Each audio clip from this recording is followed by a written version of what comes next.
Rays' 11-game homestand off to a great start, taking the first 3 games from the Detroit Tigers. This afternoon, lefty David Price takes the hill, searching for win number 14. The Rays go for a 4-game sweep on Sun Sports.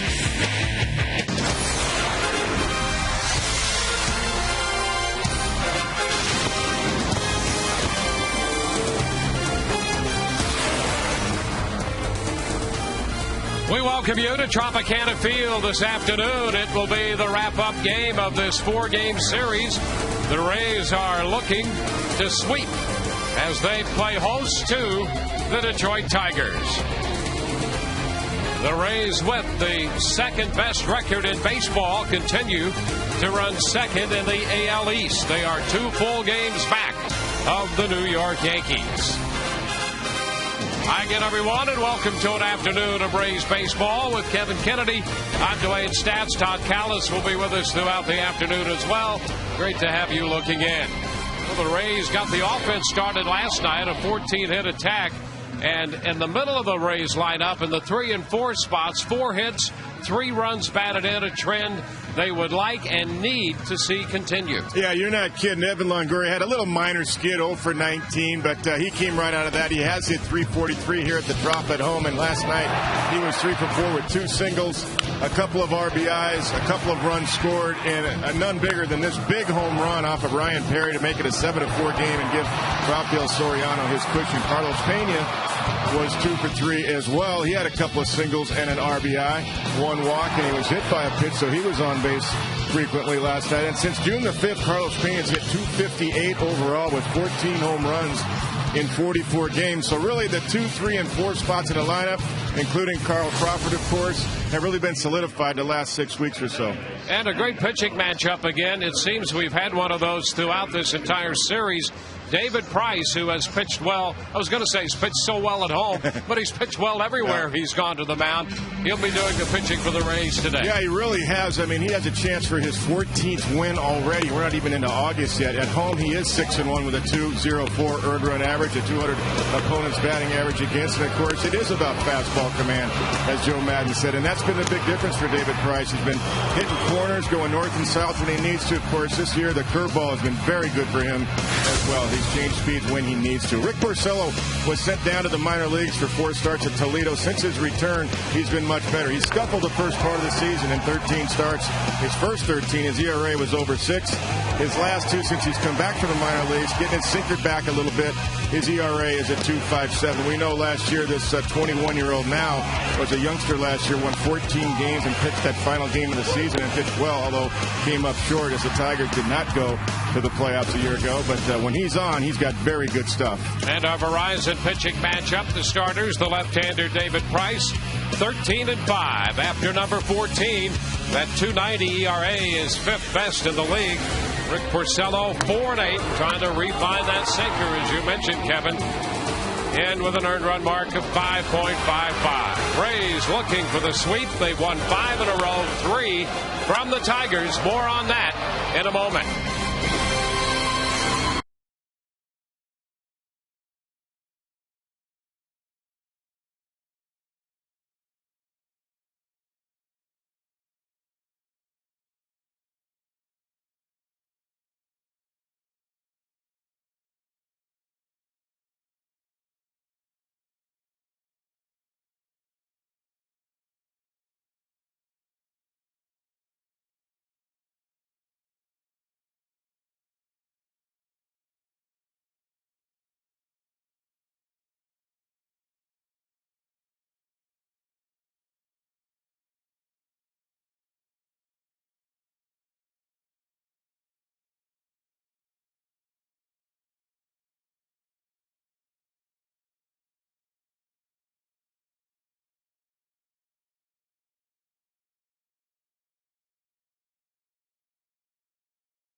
Won't have a full lineup card to work with. Really just one guy on the bench today with a couple of injuries to Ben Zobrist and B.J. Upton limiting their availability. Joe hopes to have them back tomorrow. B.J. Upton with the left ankle sprain, Ben Zobrist with the lower back. Both those guys, well, let's find out from Joe Madden in our Geico quote of the game what their status is. BJ's actually, I think, better than Ben is today. Ben came in a little bit stiff again. BJ, during the morning breakfast call, was doing pretty good walking around there. I talked to him. He felt pretty upbeat, so he's going to go out there, do his running, etc. He's probably more likely to be used today than Ben would be. We are getting ready for baseball right around the corner. It's the Rays and the Tigers. David Price going for the sweep today and looking to match the franchise mark for 14 wins in a season. Enjoy all the action with Dwayne Stats and Kevin Kennedy coming up next. High Def.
The Money Superstore.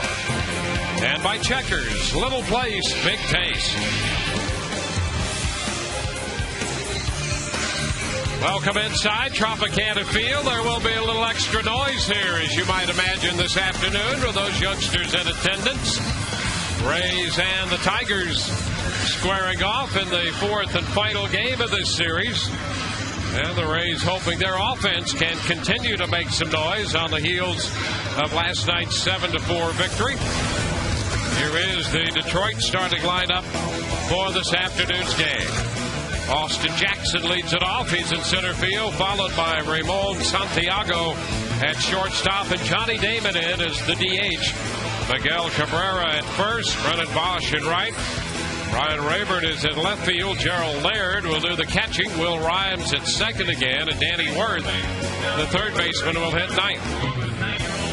David Price will try to complete a 4-game sweep for the Rays against the Tigers as he's on the mound today with 19 starts, a couple of complete games. 13-5 overall, and the .290 earned run average is 5th in the American League. The .223 opponent's batting average against is 7th in the American League. And defensively this afternoon for the Rays, Carl Crawford back out there in left. Gabe Kapler gets the start in center today. Matt Joyce in right field. Around the infield, Evan Longoria, Reed Brignac, Sean Rodriguez, and Carlos Pena, and Kelly Shopik behind the plate. And this defensive alignment review is brought to you by Sweet Bay. Live fresh for less.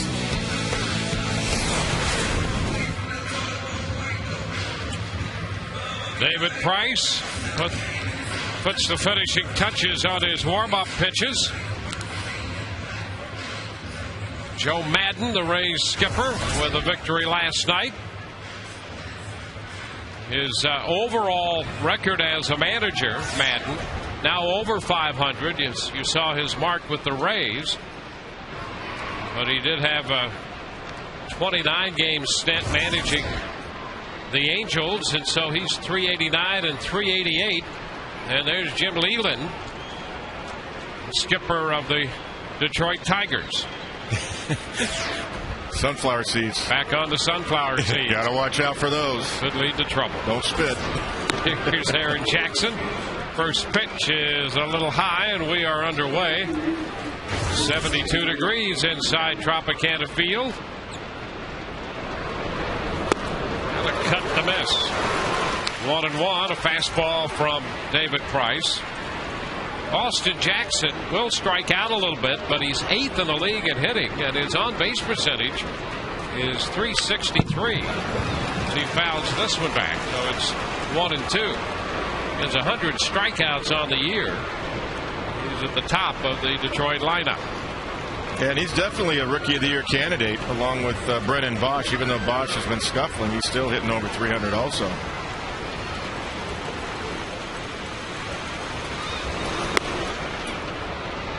Two balls, two strikes. Detroit starting the day.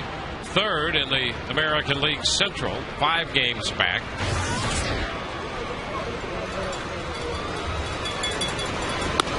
And a full count. Fastball up and away. You see that sometimes from Price before he gets settled in.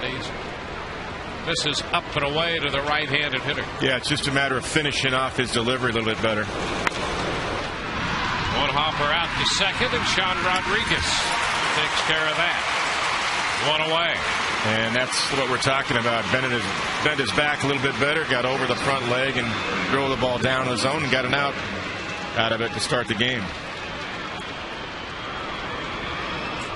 Here's Santiago, the switch hitting shortstop, in there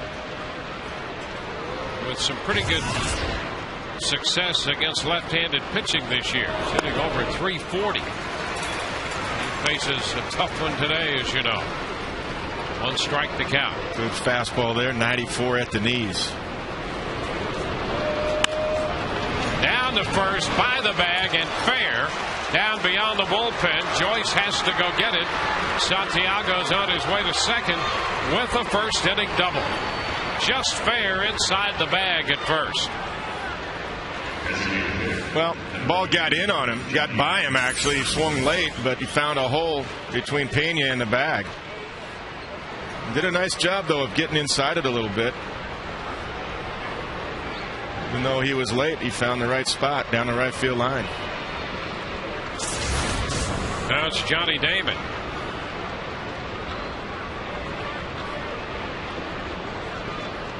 Damon at 284. His pitch is down. Damon against left-handed pitching this year, 333. In fact, the Tigers are 17-10 in games started by a left-hander. Yeah, Johnny has no problem with lefties. Never has. 2 balls, no strikes.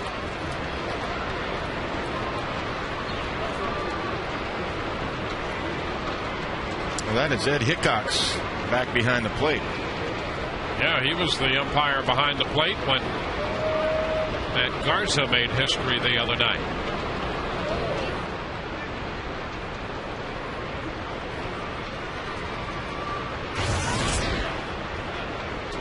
How about those splits? There it is, 333 against lefties.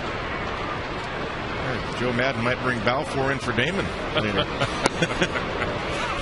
There's a strike. 2-1.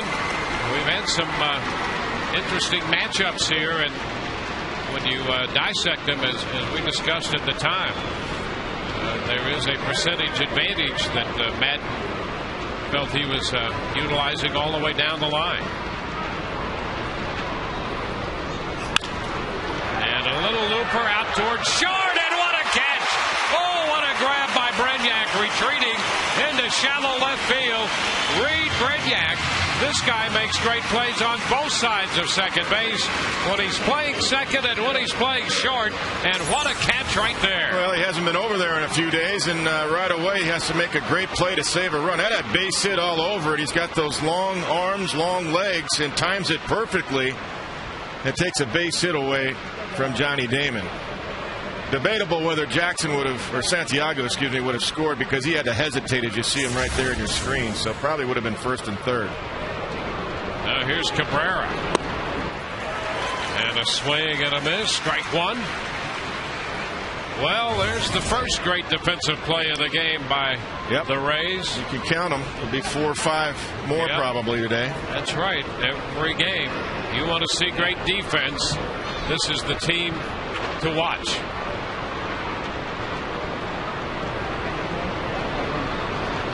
They go 1. 1 ball, 1 strike.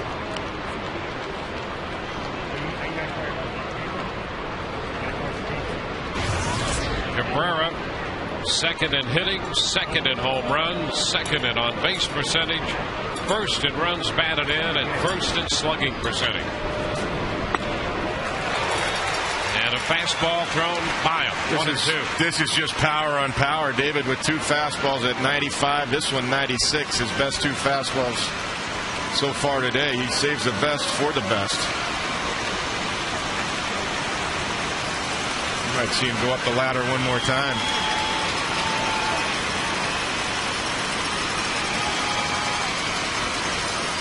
And a wave and a miss. Cabrera's out on strikes. No runs, a hit, a man left. Bottom of the first coming. No score.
Proudly presented in beautiful HD by H.H. Gregg.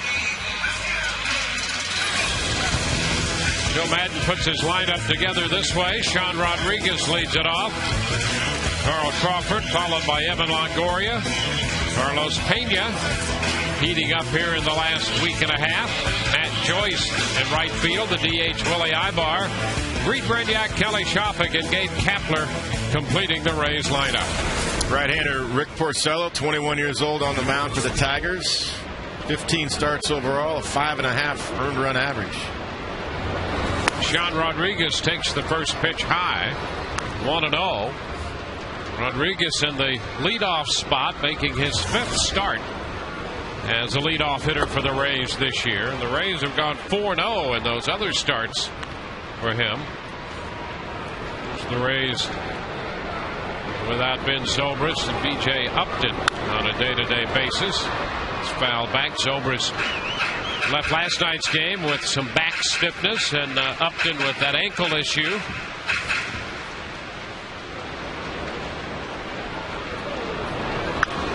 One, two, and Rodriguez lifts a pop fly to right. Bosch coming in. One away.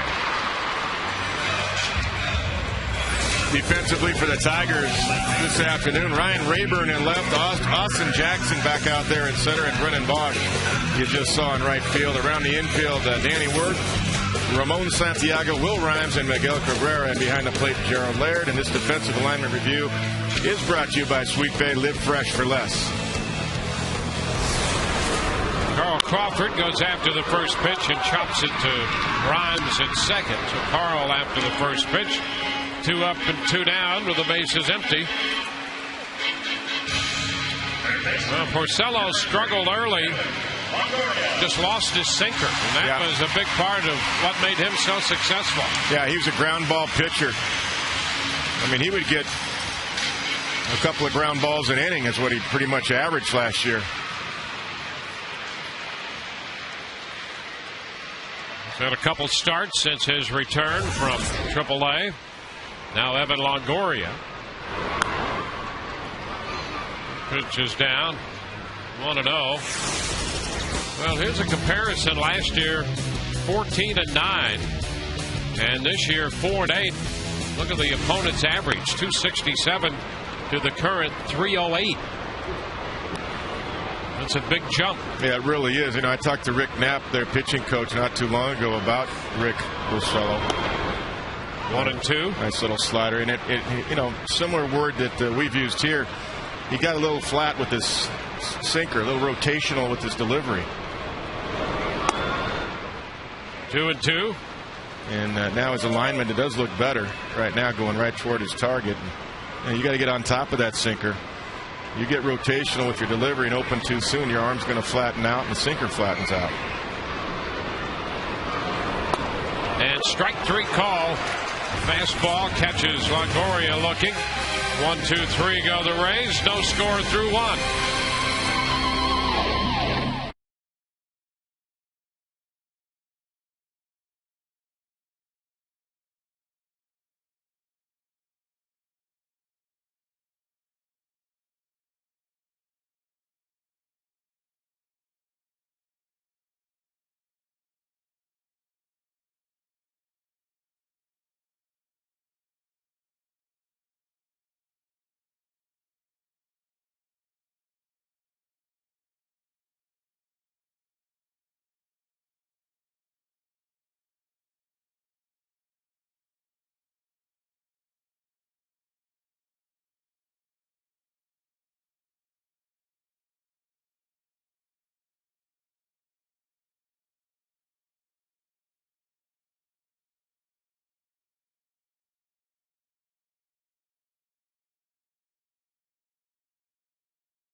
On pace for 100 wins, but Andrew Friedman and his staff still looking to improve the team if they can before the trade deadline, which leads us to our Ottaway text poll question of the afternoon. Do the Rays need to make a trade to reach the postseason? TB1 for yes, TB2 for no. The current team's good enough to reach the playoffs. TB3, no, you don't have to make a trade, but they will need help from the minor leagues. You can text your vote to 789-789. Standard message and data rates apply. The trade deadline is Saturday at 4 o'clock, guys. Yeah, and we'll be hearing a lot from a lot of different corners with different clubs, whether they will add or subtract to their rosters. Swing and a miss by Brennan Bosch. And the Rays always playing very close to the vest. As Andrew Friedman has said before, he likes the stealth approach, which makes sense. I thought last night he had a couple of interesting things to say with us, Kevin, and one is that he doesn't want to deplete the 25-man roster. He's trying to improve it, and a lot of people talk with him about players already on the Rays active 25-man roster. Bosch caught looking right there. Second strikeout for Price. Nor does he really want to have conversations about a couple of the top minor league prospects. No, absolutely not. That's 95 off the outside corner for strike 3. Too close to take. Beautiful pitch. Absolutely right. And, I'm just thinking out loud about names. I mean, if you watch Reed Brignac or Sean Rodriguez, I guarantee you teams are asking about availability of those guys. Sure, and we've seen the great defensive play already out of Brignac in this game, and we see it all the time around second base, or actually anywhere on the field. But this hitter defense for the Rays is outstanding, and it is outstanding because not only of the ability, but the depth they have. When you can run guys like Rodriguez and Brignac in there at second base, and Zobrist on occasion, Bartlett at shortstop, and now Brignac's at shortstop today. No, you really can't move from your major league club right now, what you see out there in the field. I mean, look at the value of Sean Rodriguez, who can play center field. And a strikeout of Rayburn. That's 3 strikeouts in a row. I'll tell you, the strikeout of Cabrera to end the first, we had to go to break. Not enough time to talk about that, but that was a perfectly placed pitch to Cabrera, and he comes out to get Bausch and Rayburn to start the second. It really was. It was about a 96 fastball down and away to Cabrera, and he couldn't catch up. And you're talking about right now the best hitter in the American League, maybe in baseball. Gerald Laird takes the pitch away. 1 ball, no strikes.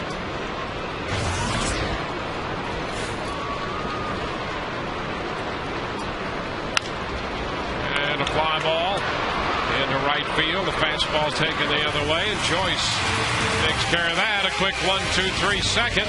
Through an inning and a half, no score.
Tires Plus donates $100 to the Pediatric Cancer Foundation for every Rays home run televised on Sun Sports and Fox Sports Florida.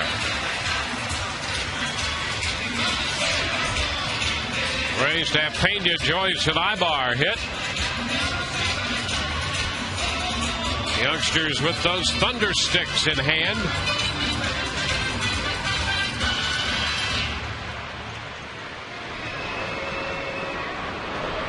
Rays hoping that their bats are the equivalent of thunder sticks today as well. Yeah, they made some noise last night with 14 hits.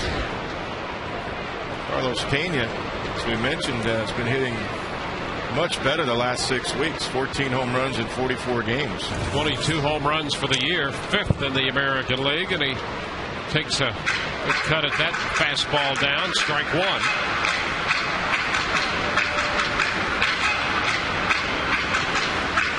The home run leaders in the American League. Jose Bautista now with 30. Cabrera, Konerko, Hamilton, and then Pena.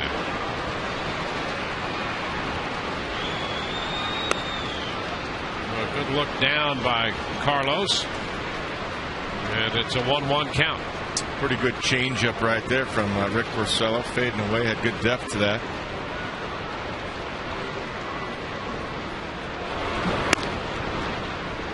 And a check. 2-1. That's the other issue with Porcello. Not only the sinker, but his secondary pitches, and he has been inconsistent with those. Yeah, he's got to have command. He's not a guy that can blow you away with his fastball. He has to paint. Little slider there. 2-2 now. If that sinker is consistent, and he can augment that with his secondary pitches. The start he had last year, he did that all the time. Yeah, he did, and he really showed great mound presence in that one-game playoff last year against the Minnesota Twins. Just a bit off the plate. Porcello looking for the call. Yeah, he was waiting for the call, and he didn't get the call. Nice effort, though. We saw Eddie Bonine do that last night. Dropped that two-seamer off the inside corner of lefties. Got a couple of calls. Ground ball foul outside of first. See another 3-2 pitch to Pena.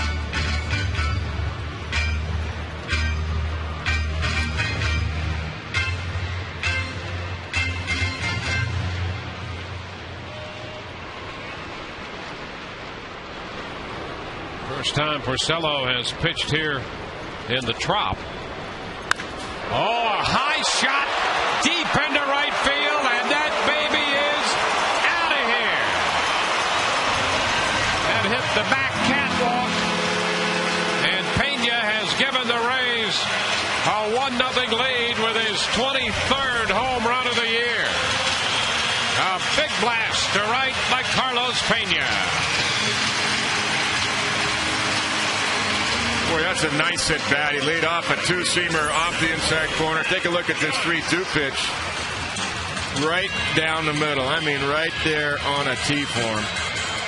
And he hit a blast to right field. Here's Matt Joyce. Pitch is a strike. So Carlos Pena lowers the boom first time up tonight, or this afternoon, after putting together a good night last night. 0-2 now, the count to Joyce. Pena homered in the game Tuesday night to center field. And here this afternoon, a 3-2 pitch he sends out to right. Joyce out in front. He's out on strikes. A couple of curveballs Porcello broke out there. Here's the Fox Exmo right here. Look at this pitch, how he missed location. He tried to go down and away, and he missed right over the heart of the plate, and Carlos Pena didn't miss it. And he let it get deep. Carlos read the ball well, let it get deep, and had a good, short, compact swing and great extension on the finish. Ibar, after the first pitch, pops it up back to third, and that's a foul ball. Worth had trouble finding it. Looking back over his left shoulder and then his right, and Santiago, the shortstop, was not there. And Ibar gets another shot. Well, defense has not been the Tigers' strong point. They are 13th in the league in fielding versus the Rays, who are 4th.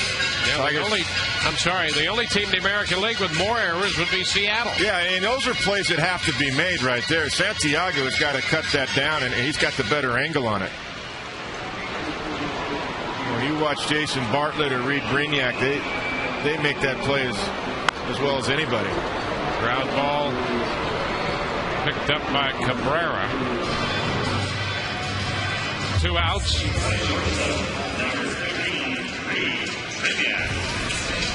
So the Rays out in front on the home run by Pena. It hit the back ring in right field, the D ring. Second time that that's happened this year. And Evan Longoria hit one back on the 7th of this month.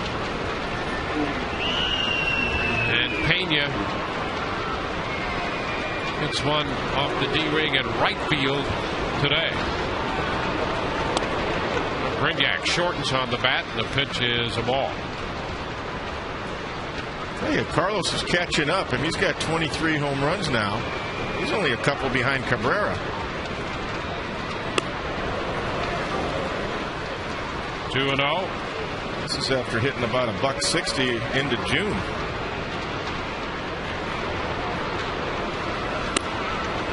It's away. 3 balls, no strikes to Brignac. It's a sinker that really, if you got rotation on that one, that ball ran so much away from Brignac it wasn't even close. 3-1.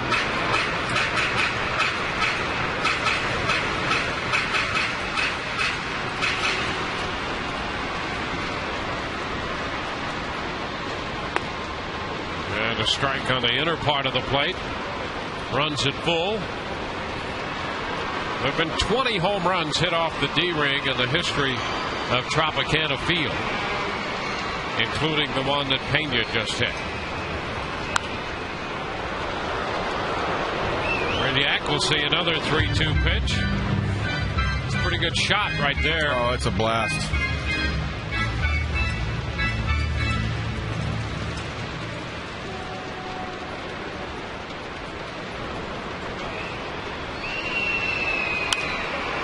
Foul back.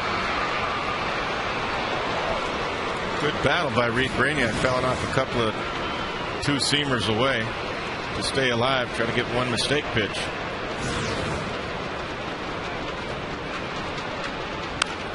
And he fouls it again out of play off to the left. Off speed that time. Well, Porcello broke out the curveball after Pena homered to Matt Joyce. He threw back-to-back curveballs to get him swinging, and it was a pretty good one over the overhand curveball.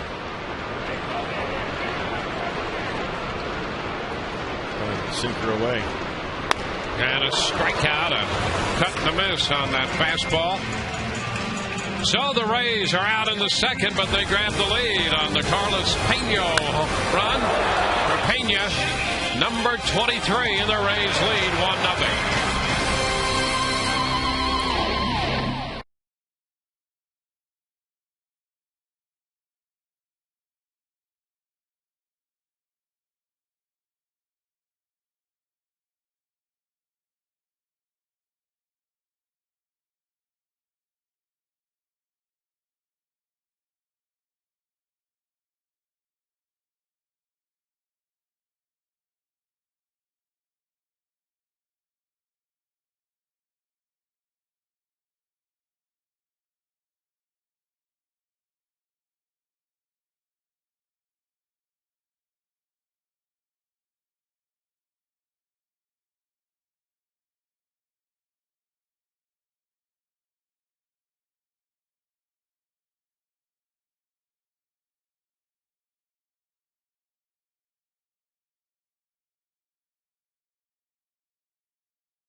Turn to the St. Petersburg Times, winner of 2 2009 Pulitzer Prizes for excellence in journalism.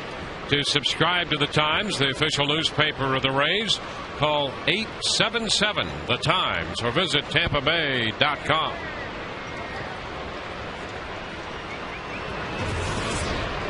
Will Rhymes leads it off in the third. He's the number 8 hitter, the Tigers' second baseman. Fastball misses. 1 ball, no strikes.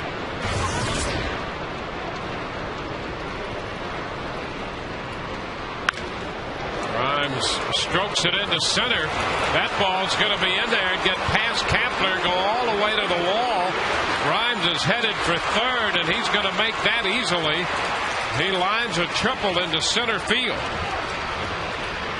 So he picks up his first Major League 3-base hit. Kapler playing very shallow in center field, and this ball splits the gap in right center. And once it did that, you knew as shallow as Kapler was playing that Rhymes, with his speed, was going to get a stand-up triple. Kapler, with both Zobrist and Upton not available to start, is making his first start in center field this year. He has been out there in center, but this is his first start.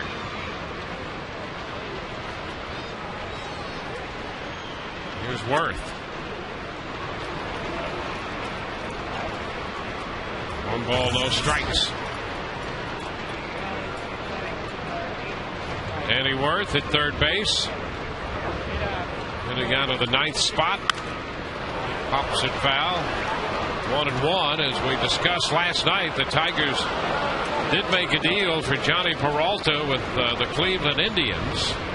And Peralta was due to arrive in town a little after 11 o'clock. He had a flight about 11:15, and he has just arrived in the Tiger dugout. So Peralta coming over from Cleveland with the Tigers beset by injuries. The Rays really didn't mind that flight didn't get in here for him to be in the starting lineup, because there's a guy who has swung the bat very well through the years against Rays pitching. Yeah, and I could see him getting in this game before it's all said and done today. Johnny, is a veteran presence for them. They've lost 3 key starters in their lineup. Brandon Inge, of course, was the starting third baseman and got hit by a pitch. 3-1 is popped up foul. Shopik back to the screen, but he's going to run out of room. So it's a full count.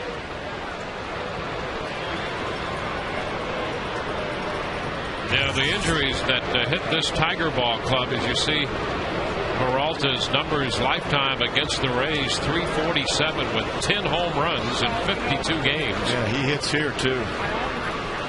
Very well.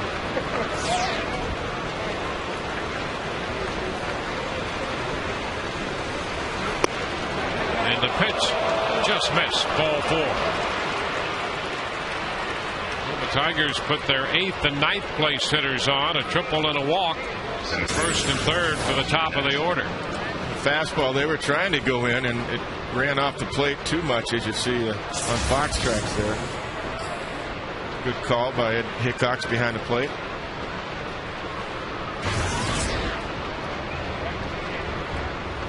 Here's Austin Jackson.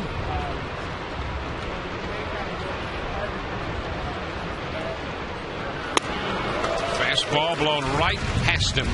Strike 1. Well, we've seen nothing but fastballs so far today. Haven't seen any breaking balls yet. It's a good one at 95.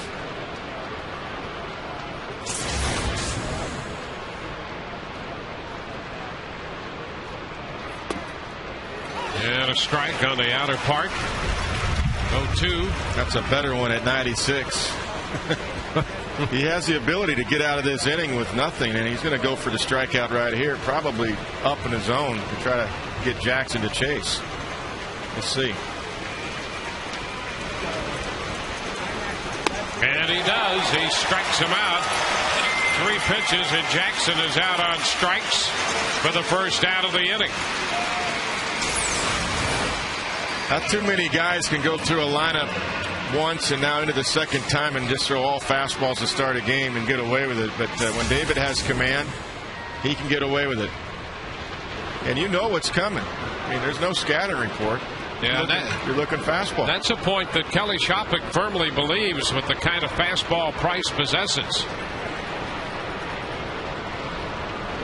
Here's Santiago.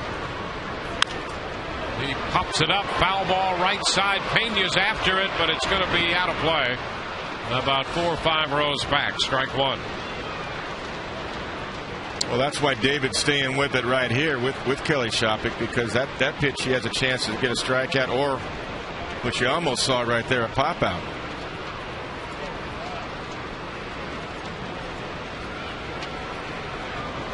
Santiago doubled when he got a ball just inside the bag at first and up the right field line. That was in the first inning. And a strike around the knees. 0-2. If he hits that same ball to Carlos now because he's holding Worth on, that's a double play ball. Well, with nobody on, of course, Carlos was wide of the bag.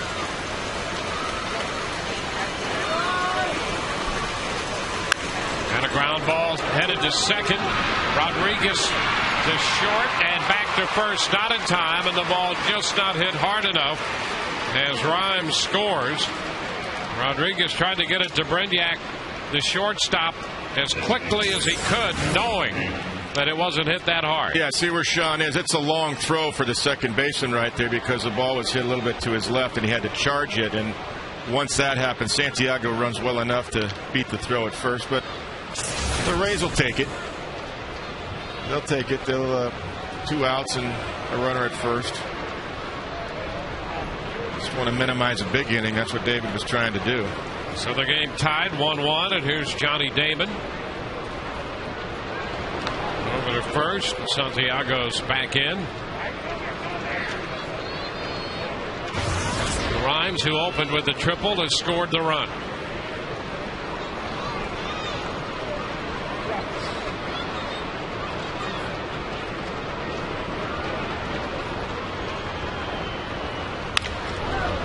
Fly ball, not too deep to right. Joyce coming in on the run, makes the catch to retire the side. A run and a man left. Bottom of inning 3 coming. 1-1 tie.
So let's talk a little bit about the Rays broadcast fundraiser last night.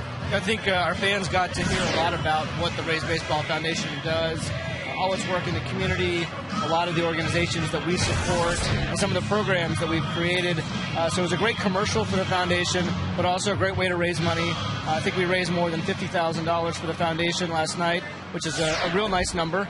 some great items, and the Madden Summer Social still has a couple tickets remaining. Yeah, we're going to talk about that in a second. Now, your rave for the day, which you were involved in with Andrew for lunch, it really got, I think it got the highest total. Did you win a little side bet with Rich Herrera? Yeah, unfortunately, I now have to go to lunch with Rich Herrera.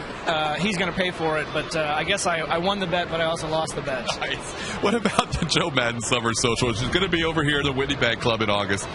Still availability, right? Yeah, a few tickets remain for the Joe Madden Social. You come to a game, you wait around afterwards. Joe and the coaches and some of the players will shower up and come up and join us. It'll be a great time. You eat, you drink, you get to socialize with the players, and really celebrate all the great things that are going on within the Rays organization. A real casual event, similar to Joe Madden style, and I think our fans will really enjoy it. Thank you to the fans who have already purchased those tickets, and as you said, a few tickets still remain. Yeah, they are press-level seats, and you get to go to the game afterwards, the Summer Social, and it's limited to 200 people, so really a good chance to interact. Yeah, a nice private way to interact. Our fans talk to us and tell us that they want different ways to interact with the players and with the coaches, and this is a great way to do it, and it's also a great way to contribute to the foundation and help us do our job in the community. Matt, we appreciate the time. I know it's an interesting time for you, too, looking at the possible trades going into the deadline, but thanks for the time. My pleasure. Matt Silverman, guys, back to you. All right, Kelly Shopik in the batter's box, and he lines a base hit out of the reach of Santiago. It comes on a 1-2 pitch, and a leadoff base hit for the Rays catcher. Not a good two-strike pitch, and Kelly jumps all over it. Up in the zone. 81 miles an hour right here. Go flat with the break. Nice swing. Now Gabe Kapler stepping in.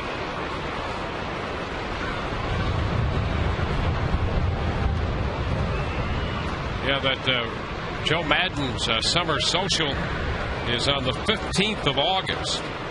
Go to RaysBaseball.com and be a part of that fun. There are a few tickets left, so it'd be a good idea to check them out early. Pitch inside to Gabe Kapler. That includes tickets to the game that day. That's pretty cool. You know, when I was a kid, you had nothing like that. You could interact with the coaches, some players. Todd Callis. Yeah, I mean, Todd, Ryan Anderson.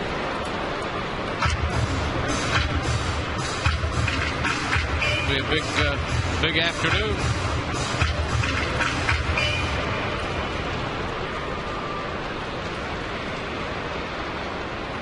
I guess Ryan's going to stick around. He might have a barbecue going that day. I'm not sure.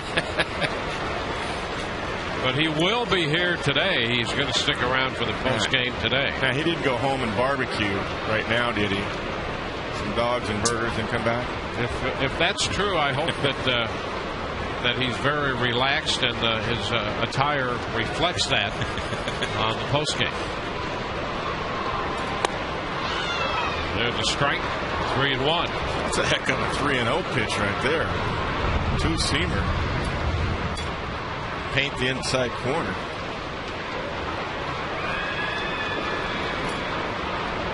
Make him go all the way unless you get a cookie down the middle. Here comes another sinker, but one with a wiggle.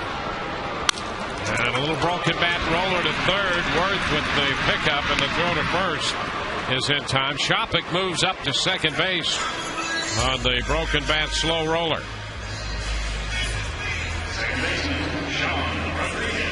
One away. And we'll go to the top side of the Rays batting order this afternoon, and that would be Sean Rodriguez. That's when you know the ball is sinking good and moving, when the batter gets jammed on a 3-1 count like that.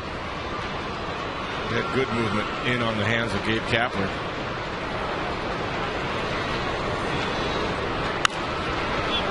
Rodriguez pops it up. Foul ball back and out of play.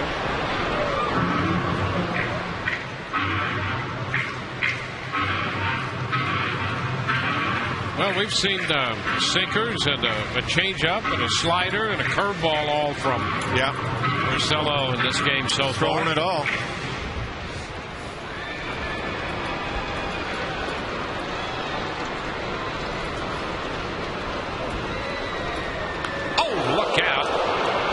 Rodriguez hit by a pitch. Rodriguez hit by that fastball. And the Rays will take a look and see if he's okay. It was down around the hands. Yep, they're trying to go in on his hands, and that's exactly what he did.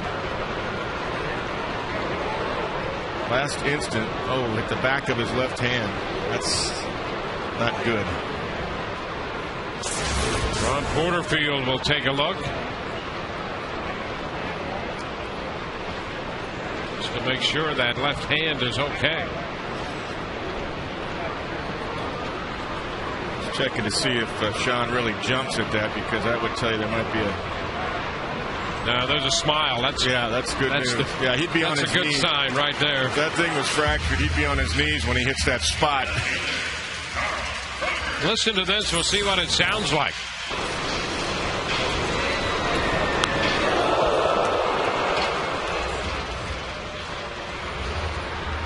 I'll tell you what, though, that will swell up as the game goes on. Better the back of the hand than the fingers, though. Crawford hits it on the ground. Backhanded stop by Cabrera. Race to the bag, and Crawford is safe. Shopick to third, Rodriguez to second, and Crawford reaches on the infield hit.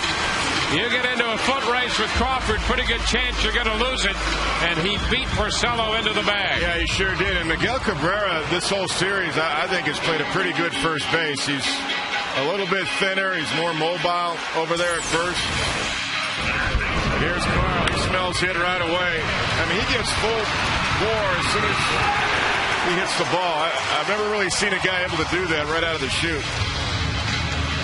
Not even close. So the infield hit for Crawford. The bases are loaded with one out in the bottom of the third, and in steps Evan Longoria. The pitch to Evan is a strike. By the way, with Rodriguez being hit by that pitch, that's the 7th time he's been hit by a pitch this year, and he leads the team in that department.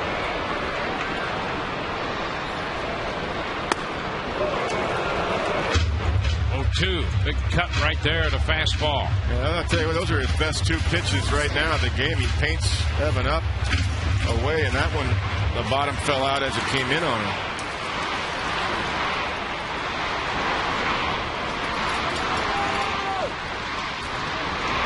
And Longoria is out on strikes, and he threw him another one in there. And you're right, those were tough pitches.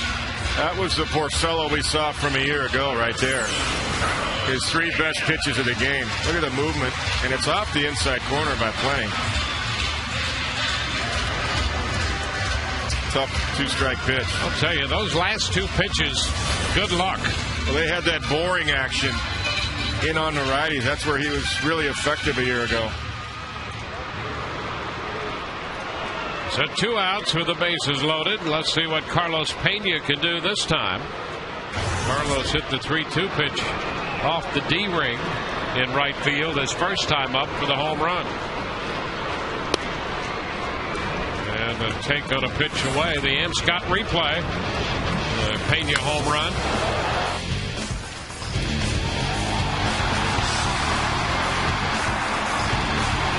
Number 23 for Carlos.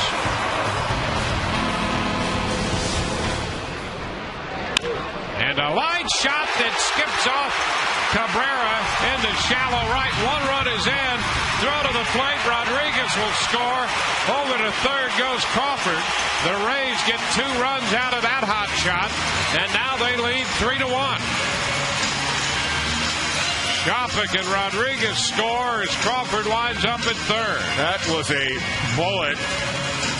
And just mentioned that Cabrera's been playing a very good first base. This was a rocket, though. Take a look at Cabrera. It's hit. It hit right at him, really, and it just ate him up. Is right. Boy, that had that top spin. It did. Started to sink on him. Yeah, he went for the ball, and the ball, he didn't even get a glove on it, I don't believe. Like it hit him on a foot. It's a base hit for Pena. What Pena did is hit him a hot shot sinker down there to first. Yeah, he got a sinker that didn't sink, and he hit one that did sink. right at Cabrera. Actually, it was a changeup, I believe, that Porcello threw, and it just hung up there. 82 miles an hour, and Carlos was all over it. 2 good at bats, and didn't Brian Anderson? That was his pick to click today. Carlos Pena, I believe, in the pregame. Well, he's got 3 runs batted in now, and 2 for 2.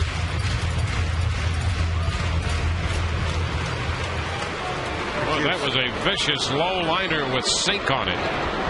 Here's Matt Joyce. And when he did miss it, it just went in a good spot. A lot of times you see that it caroms right to the second baseman, but got right in a good spot where 2 runs could score.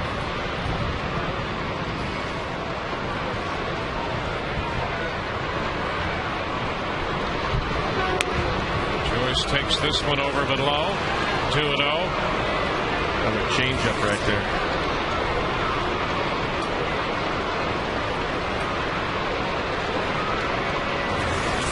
Pitches already.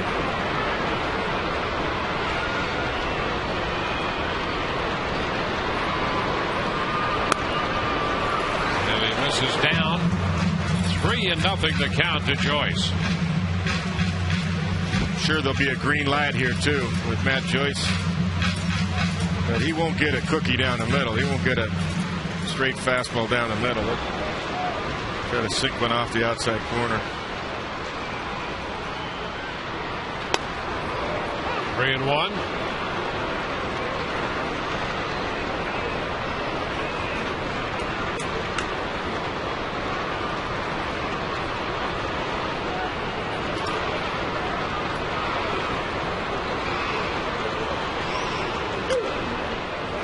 And he got a little piece of that one to foul it. 3-2. Yeah, a couple of good 2-seamers away. That one a little bit further out. That 3-0 pitch actually was pretty hittable. 3-1 pitch was tougher.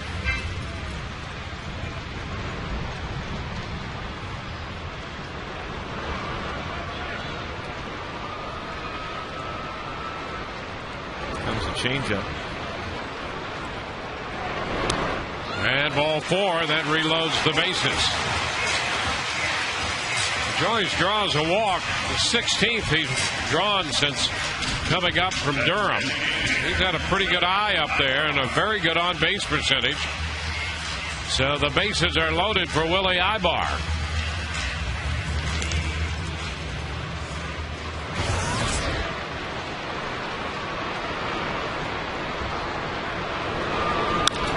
He goes after the first pitch and lifts a fly ball to the center fielder Jackson, who makes the catch. Rays leave him loaded, but they score 2 and lead 3-1.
At the end of 3, it's a 3-1 ball game. Our AT&T trivia question. Carl Crawford with 399 steals, 99 doubles. Who's the only player in the modern era with 400 steals and 100 triples before the age of 29?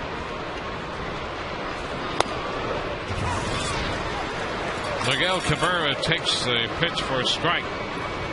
And if Carl does that, I think I know the answer to that one. I do too. That would put him in, elite company. He didn't play yesterday. No, that's right. But technically the modern era. That's right. 1 ball, 2 strikes. If that's the guy I'm thinking of. Yeah, I think we're both thinking of the same guy.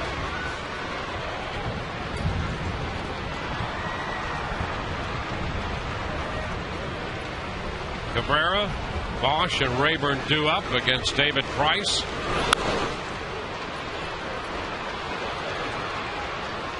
Three, 4-0 for the Rays. 1-2-0 for Detroit.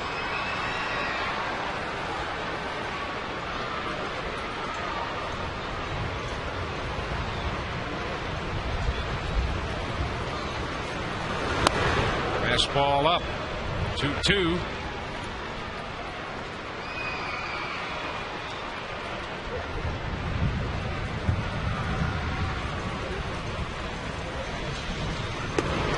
Wave and a miss. He strikes out Cabrera on a fastball for the second time today.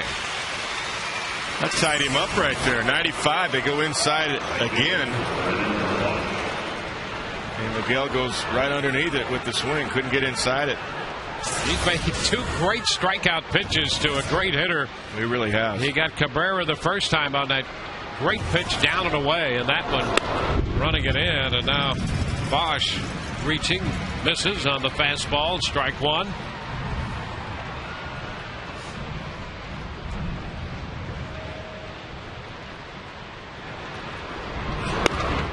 A little late there. Bosch down 0-2. You know, the thing, Dwayne, about David is he doesn't look like he's throwing 95, but I think the hitters, I bet you it comes up there a lot quicker than what the hitters even anticipate. Bosch gets a foul ball the other way out of play to stay alive. Some guys, it comes out of their hands so easy, and David is one of those guys. Because his delivery is just so compact and fluid. It's a real nice, easy delivery. And boy, you got 97 on your hands. And the pitch away. 1 ball, 2 strikes. Bosch 0 for 11 in this series. He struck out in the first inning. He's the guy who drew the walk in the Garza no-hitter. And he throws the bat, breaks it, roller to short. Brignac's throw, safe at first. Well, that bat just broke in half. A great stretch by Pena at first base. And an attempt by Brignac to pull off another great play, and Bosch has himself an infield hit. Yeah, he just wanted to make contact. Smart play by Bosch, actually, and he got out of the box quickly. Nice play by Reed. Bosch was hustling down the line. Nice stretch by Carlos. He almost got him. All right, great effort by Brignac and Pena. I didn't think he'd make it that close. Bosch is aboard with a hit.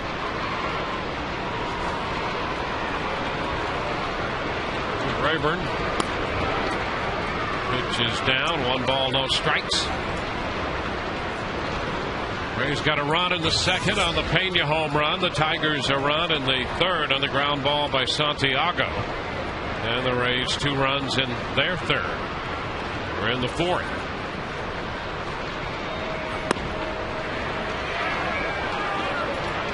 Did he go? He did not on the appeal. The field in Colbert. 2-0.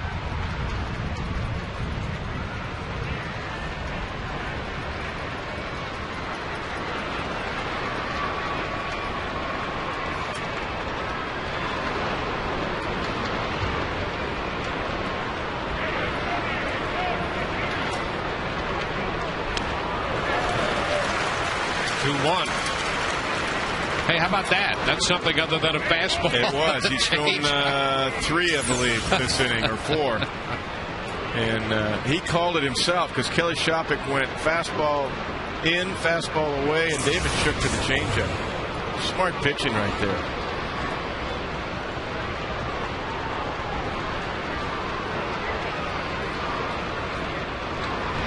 Over to first.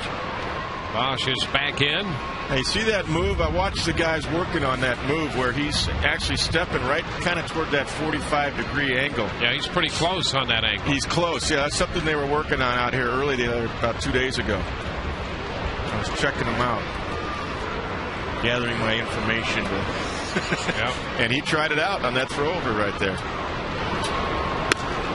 And the point being, a little bit more deception, because that is one thing that David will need to work on. It's a little bit better move. Well, if he can do that, because he's pretty close right there. That was.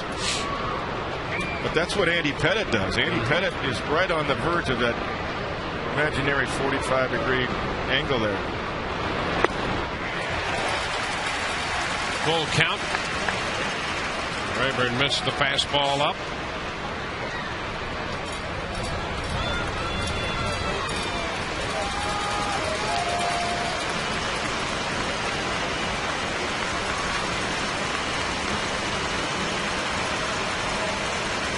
Two from Price. Ground ball foul, and it's Gene Lamont making the pickup on that ball. Well, those old catchers have good hands. Yeah, as you know, if you have hands left after you spend your career catching, they have to be good. They may not to look survive. Good. They may be a little broken and crooked, but they work. 3-2, and he fouls a fastball back.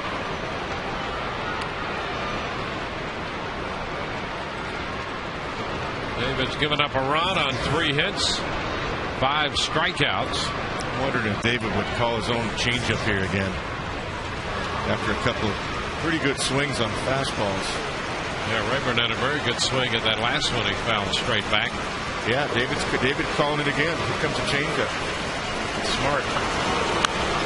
And it's foul back.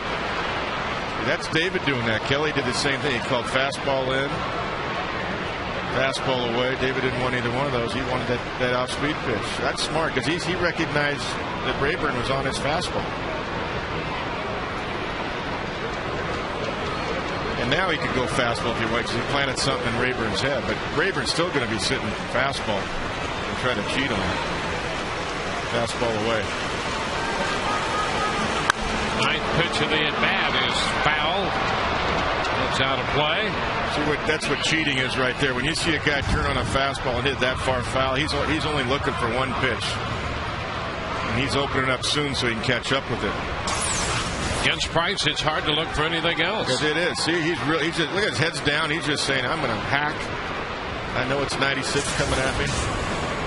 Now, if David makes a good pitch and paints it away, he'll get him.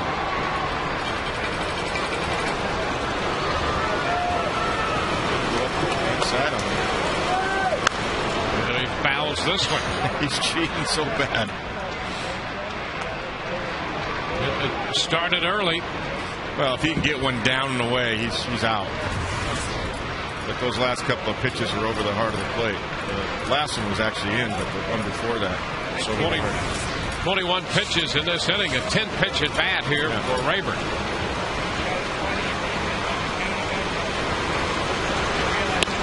And he shot it outside, but missed out there. And Price gives up the walk. 11 pitches in that at bat. Here's that final pitch. Yeah, that was a good try, though. If he gets it just a little bit more in the corner at strike 3, Rayburn wouldn't have swung at it. Rayburn struck out looking the other day on a pitch like that. I believe it was from Garza, but boy, up in the zone, middle in, he's turning on it. And we've seen him in the past. He's got home run power to left field. Good double play man here.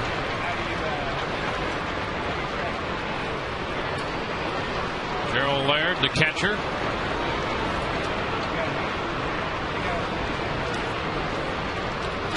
Laird, fly ball to right field in the second inning.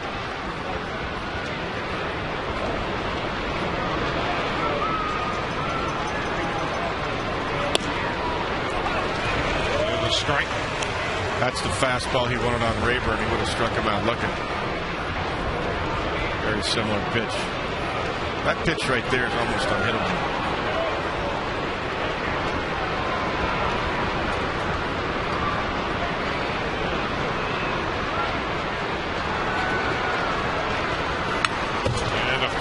Back. Another fastball in the mid-90s.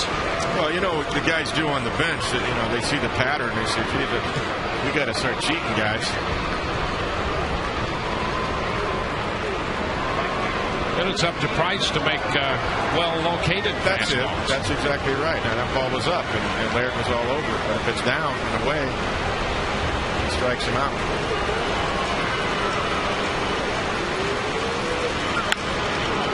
The right side toward the line. That's going to be foul.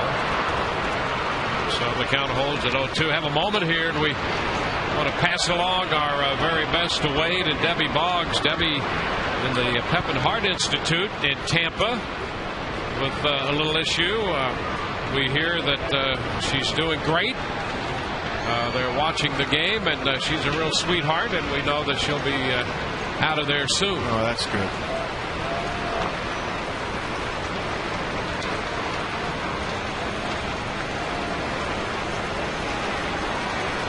She'll be running out of there. She won't walk out. She'll run out.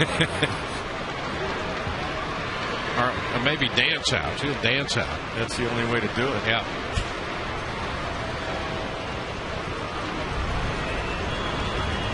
Oh, 2 the count here to Laird. Fouls this one out of play. Bosch, the runner at second. He reached on the broken bat infield hit. Rayburn had a great at bat, 11 pitches, and walked. He's at first. I could see him throw a slider. He hasn't thrown any sliders. He'll throw that one good slider down in the dirt. Get him to chase.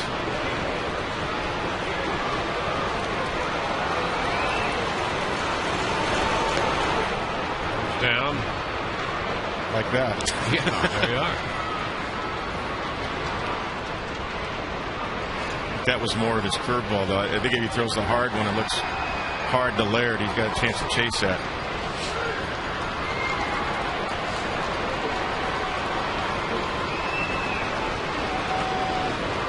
And go up above his hands.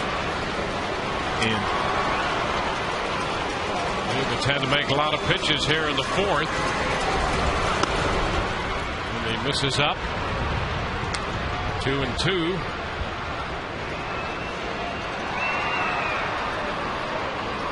Made just 40 pitches through 3 innings. And he's not quite to 30 in this one, but he's closing in.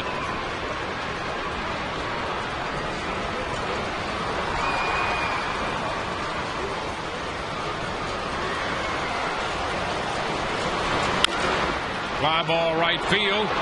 Joyce back a few steps to make the catch, and that'll be out number 2.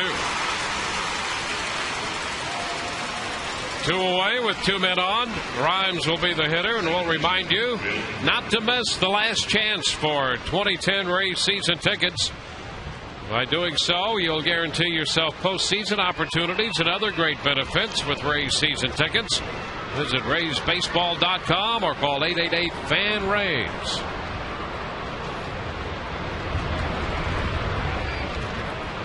Rhymes opened the 3rd inning with a triple. Rhymes with a triple and a double in this series. He's been jumping on that first fastball he sees in this series. It's over the plate. And he does it again. Fly ball right center field. Joyce is there to make the catch, and that retires the side. They do not score. They leave 2. Rays lead 3-1.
steals, 99 triples.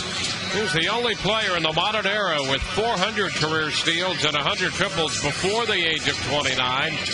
Well, the answer to that is the Georgia Peach, Ty Cobb. And Carl has a shot. Boy, what company that would be. Let's see. Carl's, we're getting down to just a few days left for Carl, though. Let's see, Carl's going to be 29 on August the 5th. Brignac takes a strike. It's the next Thursday. Yeah, so it's going to have to happen on this homestand. He'll get one. Find a gap like Grimes did. Brignac lifts a fly ball toward left center. Rayburn in left. One out. Kelly Shopping. And it'll be Kelly Shopping.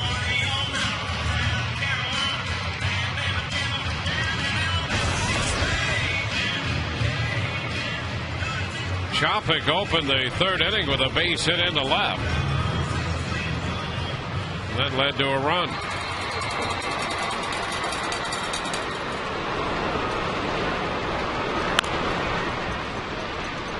Foul ball, strike one.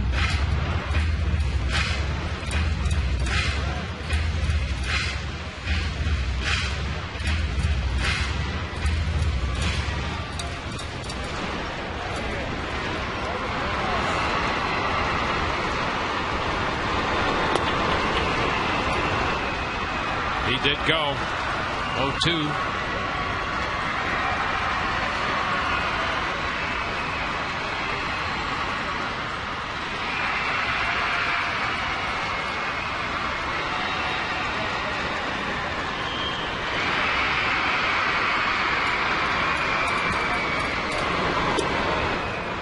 Shopping strikes out. Fifth strikeout of the game for Rick Porcello. Be sure to stop in at any Bay Area Beef O'Brady's restaurant. While you're there, sign up your mom to win a Rays VIP fan pack. It's a meet and greet with a Rays player, a Rays jersey, tickets, field passes, and a $100 gift card to Beefs. The deadline to enter is August 15th. We'll see you at Beefs.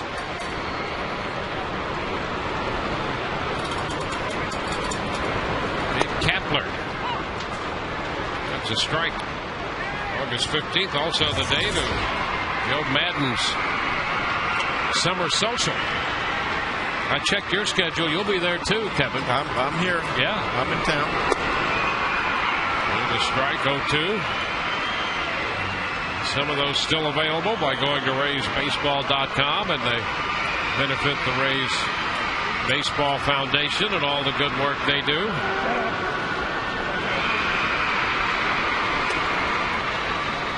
One ball, two strikes.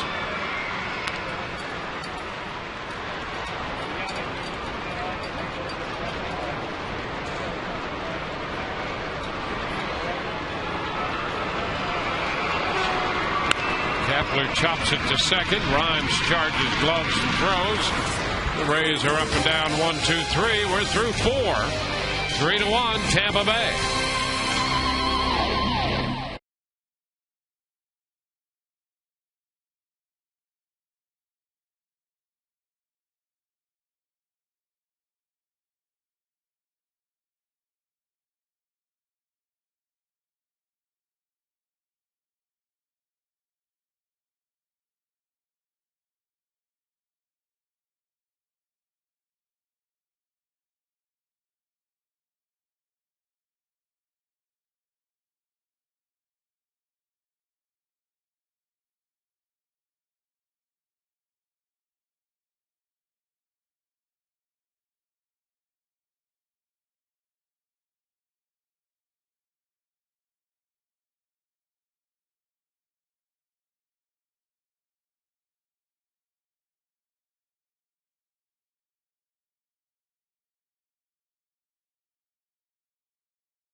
Lead this game. Hey, there's a lot of signing up today. Sign up at Kane's Furniture for a chance to meet one of your favorite Rays players. And if Rays pitchers come up with 10 strikeouts in a home game, log on to canestrikeout.com. Get a coupon for free Papa John's pizza at the Canes today. 5 strikeouts through 4 for David Price. Danny Worth, the third baseman, leads off for Detroit. It's a high fastball. 30 pitches in the 4th inning for Price. And that first pitch here to Worth was his 71st of the day. It's popped up. Left side, Longoria eyeing it. 1 away. Well, that'll help his pitch count. 2 pitches and out. Time to look forward to the upcoming Rays schedule, brought to you by Just for Men Hair Color. The New York Yankees come calling tomorrow night and for the weekend, followed by the Minnesota Twins. As we look forward to the upcoming Rays schedule, you can live forward with Just for Men Hair Color. That will be a fun series. Here's Austin Jackson. Pitch is a strike. We have the 2 teams with the 2 best records in baseball going at it. New York 64-36. The Rays 62-38 starting play today. 1-1 to count. It'd be nice, too, with the Yankees coming in to save that bullpen today. And David have a windmill inning for pitch count this inning after a tough 4th. 2 balls and a strike. Yeah, he's right back out there because Porcello made just 9 pitches in the bottom of the 4th. 2-2. Yeah, that actually was his best inning, most efficient inning. Had great movement, great depth on his sinker. Porcello. The 2-2. It's fouled back.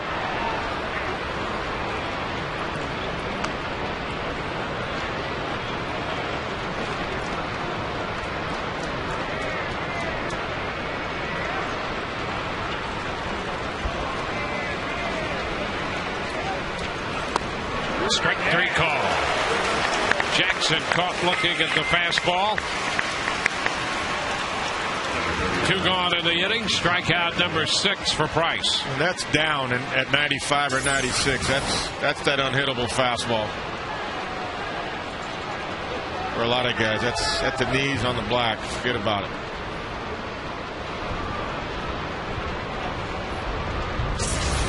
Ramon Santiago. And there's a breaking ball to start. There's that curveball, yeah. Knew we'd break that out pretty soon. He threw 1 last inning. A couple of changeups. And a little looper into right the other way, and that was a change.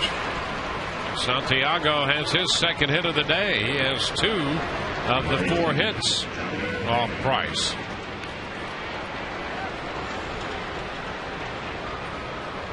Two-out base hit.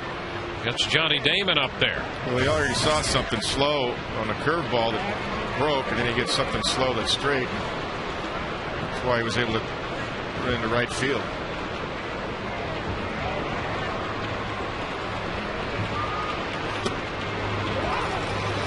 The strike. Yeah, there is something to be said about that.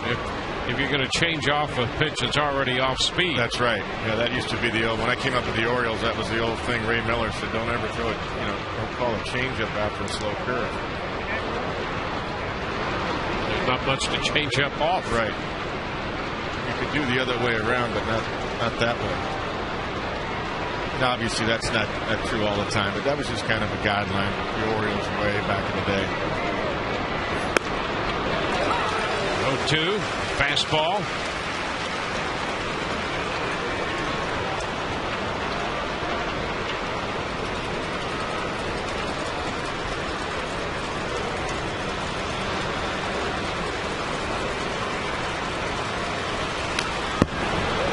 A little piece of the fastball to stay alive.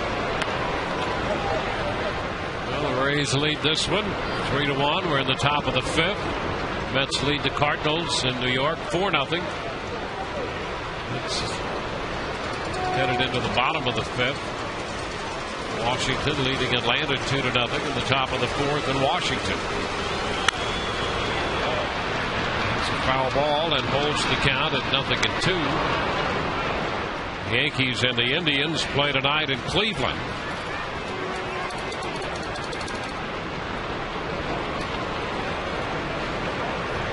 Mosley's going to get the start for New York. Talbot for Cleveland tonight.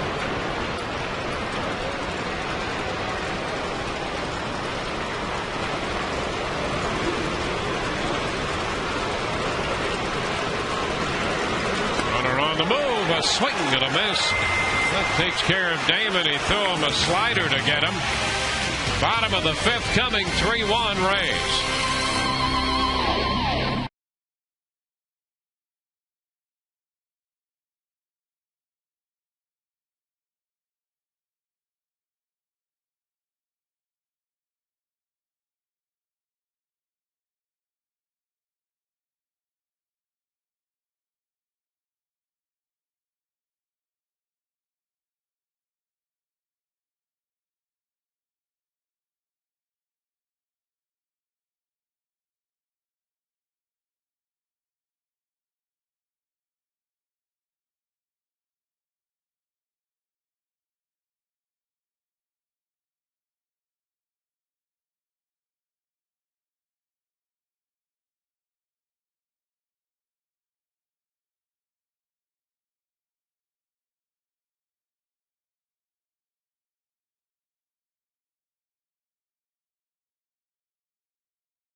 Third home run of the year off the D-ring in right field. Tigers got a run on a fielder's choice ground ball in the 3rd, scoring Rhymes, and the Rays back with 2. In their half of the 3rd, Carlos Pena hitting a shot off Cabrera. Chapik and Rodriguez scored. And it's 3-1 as we go to the Rays half of the 5th inning. Top of the order as Rodriguez shortens as if to bunt. Takes the pitch for a ball. 1-0. Ground ball towards short. Santiago with a pickup and the throw to first in time to get Sean Rodriguez.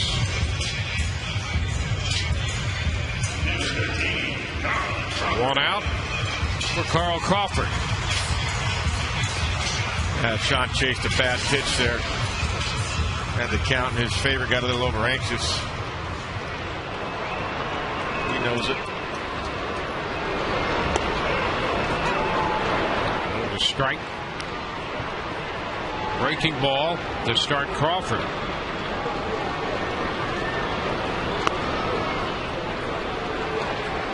One and one the count now to Carl.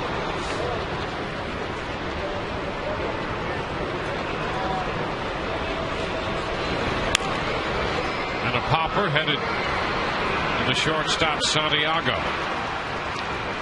2 up, 2 down. Base is empty with 2 outs in the bottom of the 5th.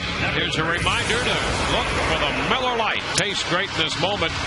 Coming up later in today's game.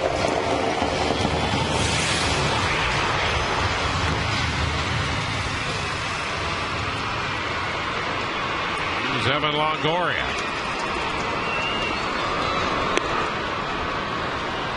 Starts him with a curveball. 1-0.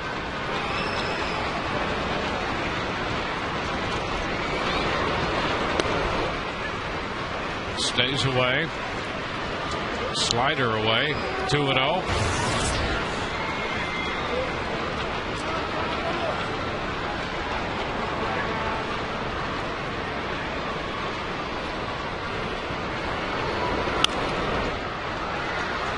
2-1. Porcello coming off a 3-2 loss to Toronto. He worked 6 innings, gave up 3 runs, 5 hits, made 110 pitches. 3-1 now to Evan. A little over 70 pitches right now.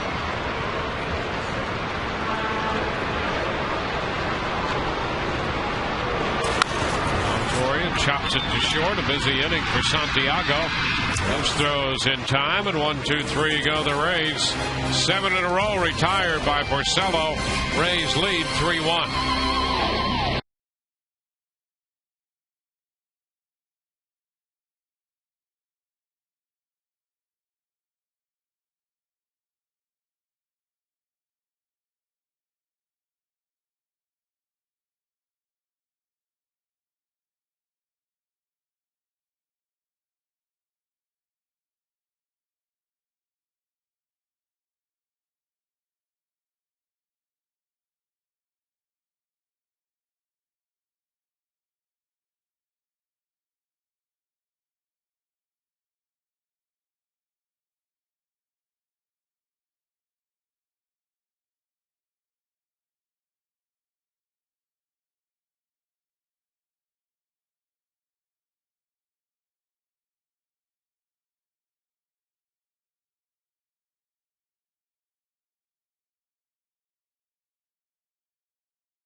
He was less than 100, so he's in pretty good shape regarding the cachet of pitches I would allow for today. So, again, the bullpen is depleted a bit. I haven't talked to all the boys yet regarding Soriano, Benoit, and Balfour to see if they're available yet. However, more than likely go with the other guys today to get this thing done. Joe Madden with David Price having thrown 85 pitches through 5 innings. He does not want to, if he can avoid it, to use Grant Balfour, Joaquin Benoit, Rafael Soriano. Day game after night game, those guys have been used extensively the last couple of nights. So we'll see how it plays out, guys. Back to you. Well, we go to the 6th with Miguel Cabrera stepping in. And a fastball thrown by him, strike 1. Price has played hardball with Cabrera so far today. Got him on a very good fastball down and away in the first, and then in on it with a fastball the last time. Same pattern. 2 strikes here. This is just power on power. Got a chance now to expand the zone, David. He can go up one more time in if he wants, or he can go right back down and away.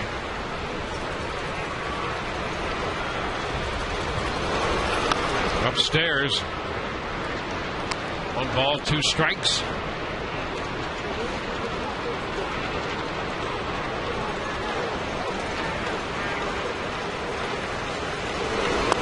Ooh, strike 3 called on the outside corner. Well, he did both. He went up first, then he went down and away. Cabrera parting comment with Ed Hickox on that called 3rd strike. Nah, that's a good pitch. Too close to take. That's a good pitch.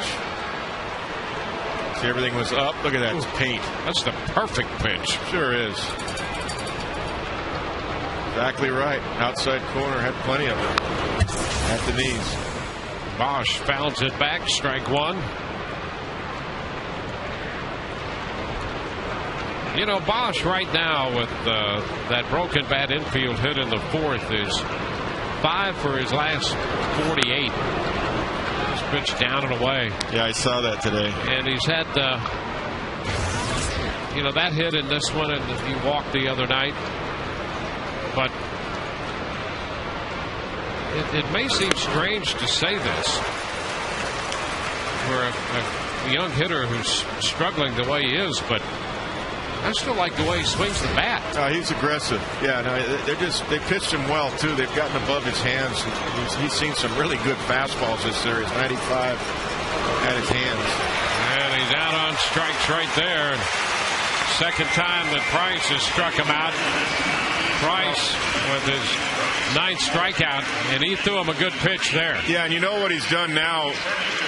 Third time around the order here to the lefties. You got Johnny Damon on a slider. That might have been the first one of the game. And same thing to Brandon Bosch now. He threw him a slider. Hard slider down and away. And he didn't break that out until just last inning. And he's got the curveball right there. And the Tiger hitters are wondering, all right, what else has he got now? Well, he's got 4 pitches, and that's it. And you wait for the slider, because that when he first came up, that's really what he had, fastball, slider. Everything was hard. And then last year he started throwing that curveball. This year he really helped him. In fact, there were times early in the season David was throwing that curve so much you almost thought, God, he's throwing too many curves early in the game. The line drive off a 2-0 pitch, and a base hit into left by Rayburn. Well, Rayburn saw all those pitches his last time up, got ahead this time, and picks up a hit.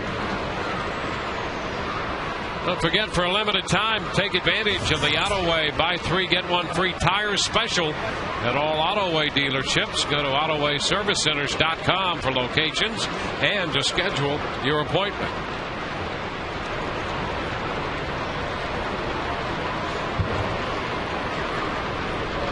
Two-out single puts Rayburn at first. Here's Gerald Laird. Fouls a fastball back for a strike. Price closing in on 100 pitches.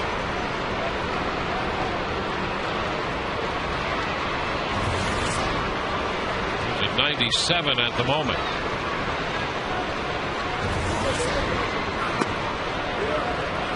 Ooh, that's a good pitch. Good effort. Good effort.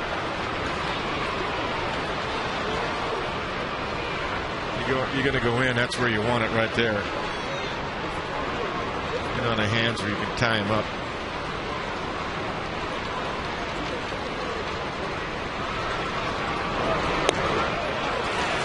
Price has the advantage. He dropped the breaking ball in for a strike, and it's 1-2. Yeah, that's the slow curve. Now what he's done here the third time around, he's mixing and matching pretty well. Now you don't know what's coming. But he's been throwing some changeups, some curves, some sliders to go along with his 96 fastball. 1-2 inside. So pitch number 100 in the mid-90s there with that fastball. And it's 2-2.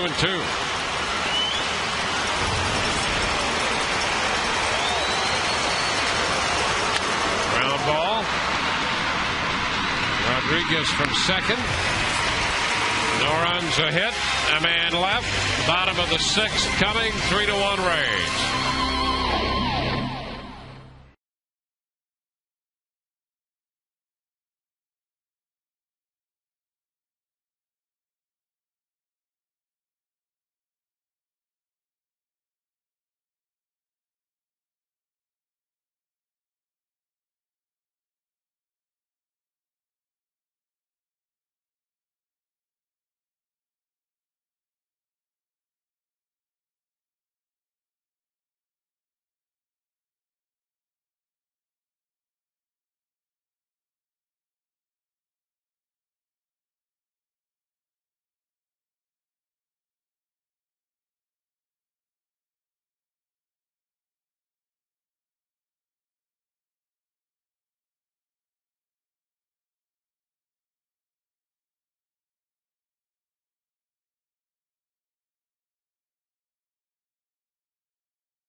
Tampa Bay Buick and GMC dealers.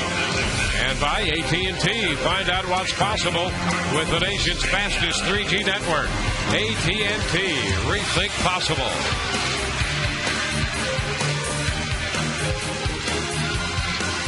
Game is settled in here in the middle part of the contest. 3-1, the Rays lead. Carlos Pena, Matt Joyce, and Willie Ibar will bat against Rick Porcello. And Zobrist left last night's game with some stiffness in his lower back. Sitting there alongside Jason Bartlett. B.J. Upton had the ankle sprain. The first pitch to Pena. Upstairs. 1 ball, no strikes. Yeah, you'd like to see this be a long inning offensively to give David Price a little bit of a blow. A bit of a rest because it's been 2 quick innings for Porcello. It's a bounding ball foul. Carlos has driven in all 3 runs for the Rays. Homered in the second inning. His 23rd home run of the year. That's his 7th in July. Bautista has 10. Now Teixeira and Pena each have 7 for the month. 1 ball, 2 strikes. Yeah, Bautista's just going crazy this year, isn't he? And he's just up there hacking. He's ready to hit everything. He's got 30.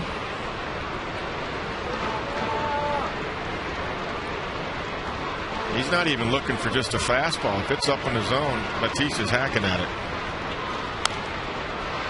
And Carlos fouls it back out of play. Yeah, he's got 30 all right. There you go. 5 up on Cabrera. And you see Konerko with 24. Carlos and Josh Hamilton each with 23 now. So Carlos is tied for 4th in the American League's home run derby.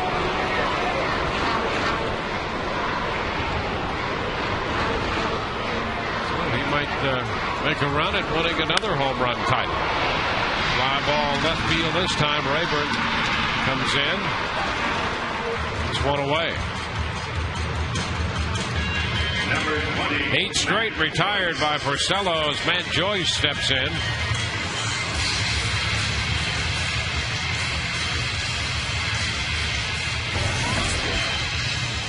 Yeah, Matt's walk was the last base runner. The only walk given up by Porcello. The Rays have 3 runs, 4 hits. 1 ball, no strikes.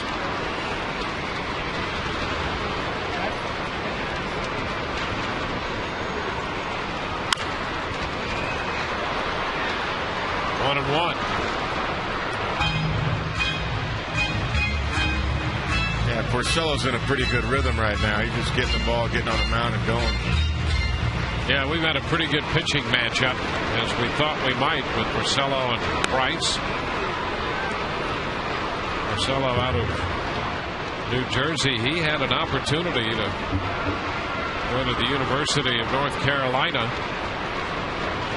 Wound up signing with the Tigers. He wanted that pitch. 3-1 the count. Just missed.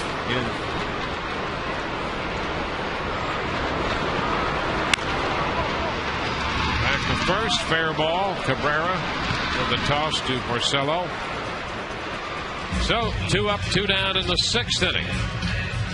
The Rays and Evan Longoria competing with other MLB teams for a $200,000 Pepsi Refresh grant.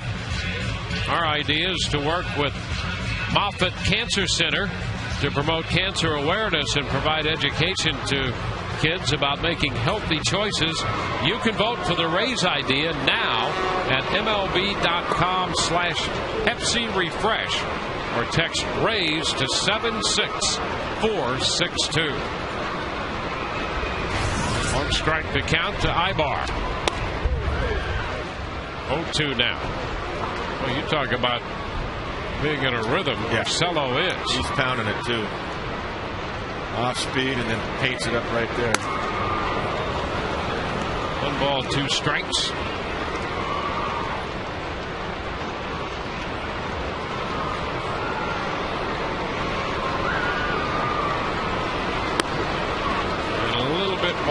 Porcello hoping to get the corner on that call on a fastball away.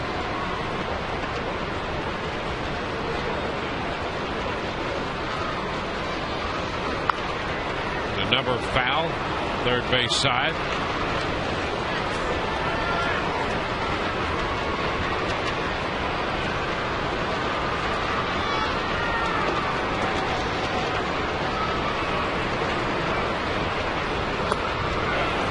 Out on strikes. 1, 2, 3 go the Rays.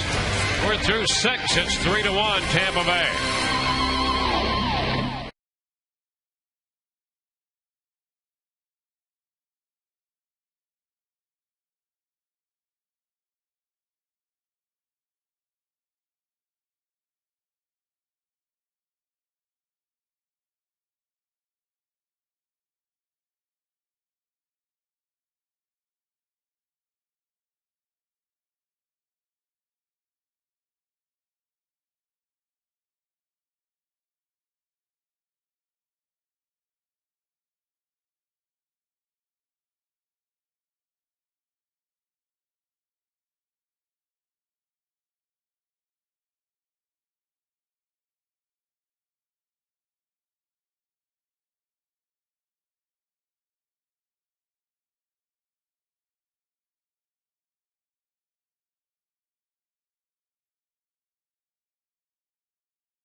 We head to the 7th inning. Rays leading 3-1. We want to remind you about our Auto-A text poll question of the afternoon. With the trade deadline upon us Saturday at 4 o'clock, do you think the Rays need to make a trade to reach the playoffs? TB1 for yes, TB2 for no. The current team's good enough. TB3 for no trade, but they will need help from the minor leagues. Text your vote to 789-789.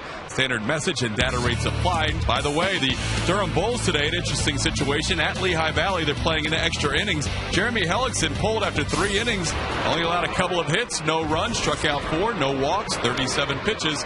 The Rays are saying they're just monitoring his workload, and he is fine. That ERA is down to 2.45, the lowest in the International League. We will also monitor that situation as well. Guys, back to you. Yeah, it's always interesting when something like that happens. Oh, yeah. Instinctively try to read something between the lines on those kinds of things. I had people ask me last night after the game if Ben Zobrist was getting traded. I said, no, he's truly hurt when he came out early. Strike 2 and 1. It does seem, from what we hear, that Roy Oswalt may be headed to the Phillies. Yeah, that's going to happen. A lot of discussion about names back and forth. There's a base hit into center field.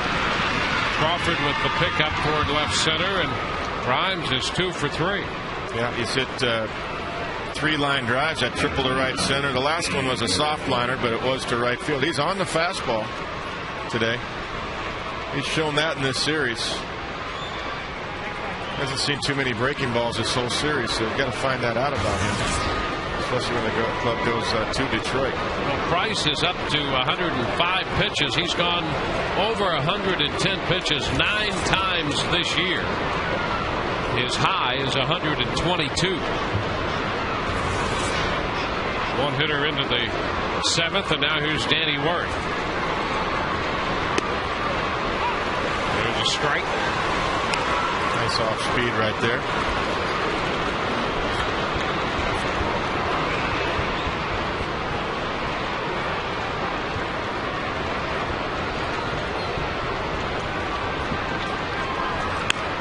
Check swing hopper back to the mound. Price to second, 1. Brignac still to first, not in time. Brignac hanging in there at second base, and Rhymes took him out and checked with him to make sure he's okay. As Brignac tried to complete that double play, but the throw just a tad late. Yeah, a little check swing right here. David, good reactions to make sure he takes his time to get a strike there to Brignac, although he did throw it low. Take a look right here. A little bit low to read right there. It is on the back, so he can't get a whole lot on it. That throws sidearm right there. Gets upended a little bit by Rhymes. Jackson, and the pitch is up. 1 ball, no strikes. 1 on, 1 out in the 7th. And with the pitch count mounting, the Rays do get some bullpen action. Over to first. Back in is Worth. Choke, the left-hander, and Wheeler, the right-hander.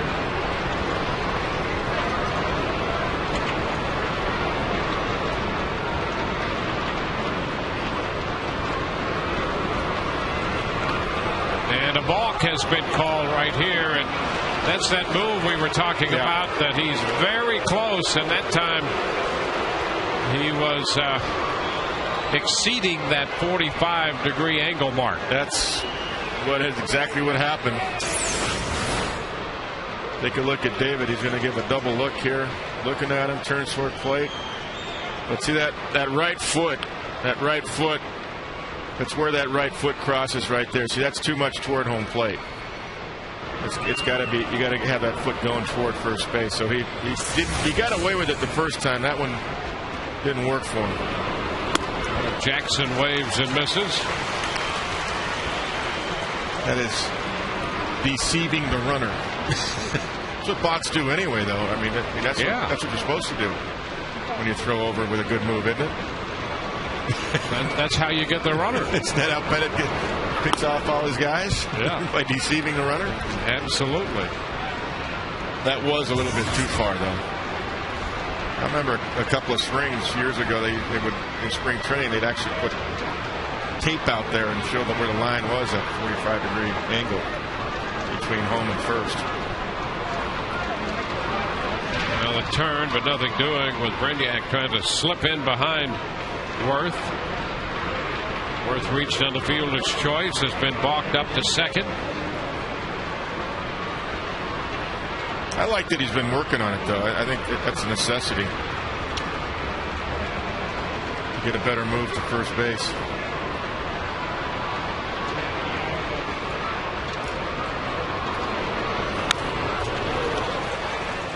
Two balls, 2 strikes.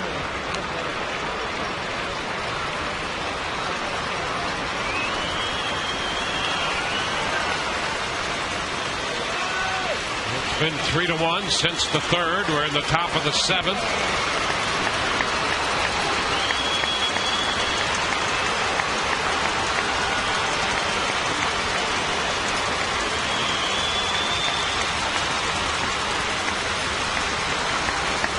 The 2-2. Ooh, a fastball up a bit. Boy, not by much. Pretty good pitch. Looked like it was the top part of the zone.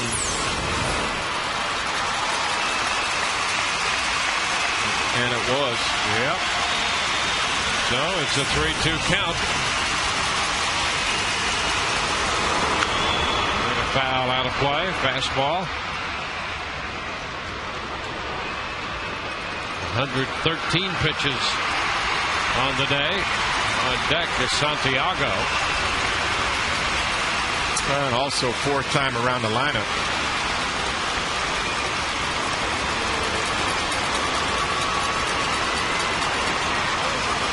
He's had to work pretty hard today.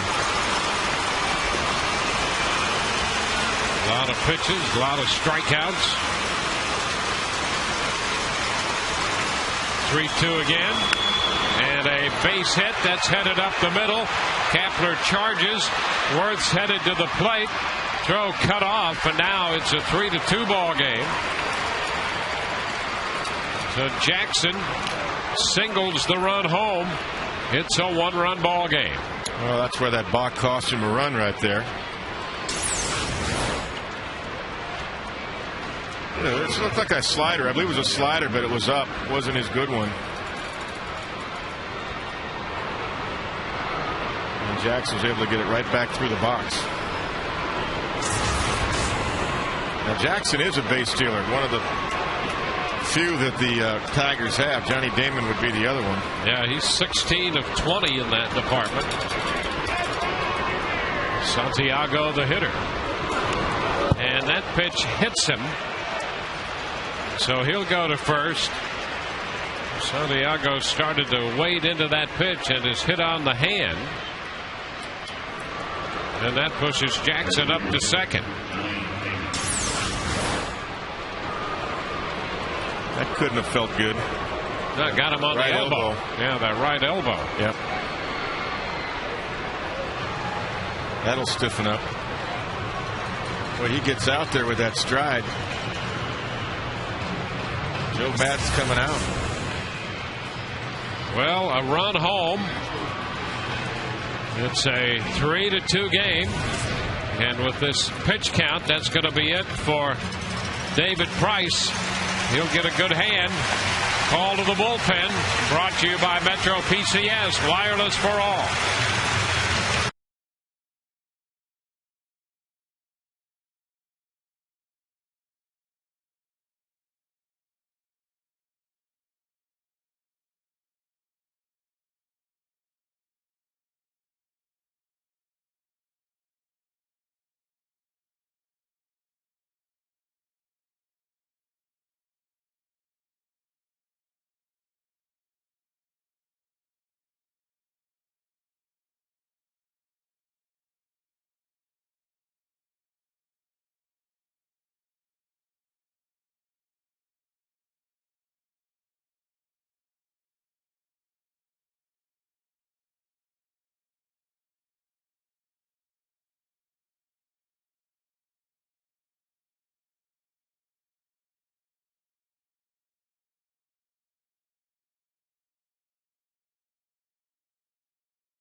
Out for Family Fun Day presented by the St. Petersburg Times Sunday. When the Rays take on the Yankees, the first 10,000 kids 14 and under pick up a Jeff Neiman growth chart presented by Grow Financial Federal Credit Union. Visit RaysBaseball.com for tickets. Randy Chodon to face the left-handed bat of Johnny Damon. Runners at first and second. 115 pitches for Price today. And now it's Choate against Damon. Pitch away. And of course behind Damon looms Cabrera. Yeah, and he's not going to face David Price, where he's punched out 3 times on strikes today. He's come up in the 7th inning the last 3 games now, with the game on the line and the Rays having a 1-run lead. Damon fouls it. It's 1-1.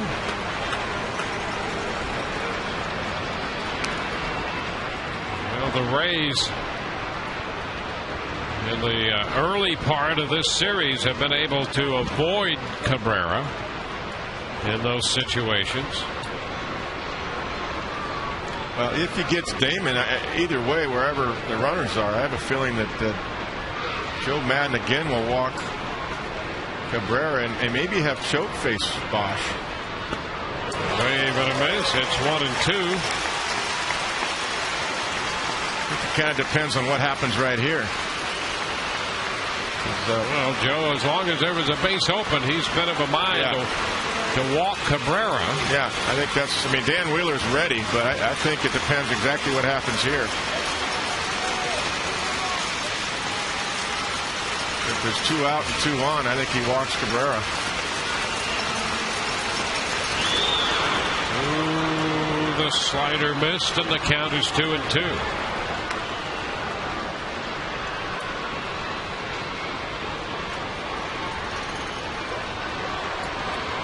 Big pitch right here, because you know how tough Johnny Damon is when he gets the count full. He's one of those guys that can keep fouling off tough pitches before he gets a mistake. You want to make it happen on this count if you're Randy Choate. You got to paint him up. And the 2-2 and a foul the other way. Fastball away from him. Of course, Damon, .333 against lefties for the year. Jackson's at second. Santiago's at first. 1 out, a run home.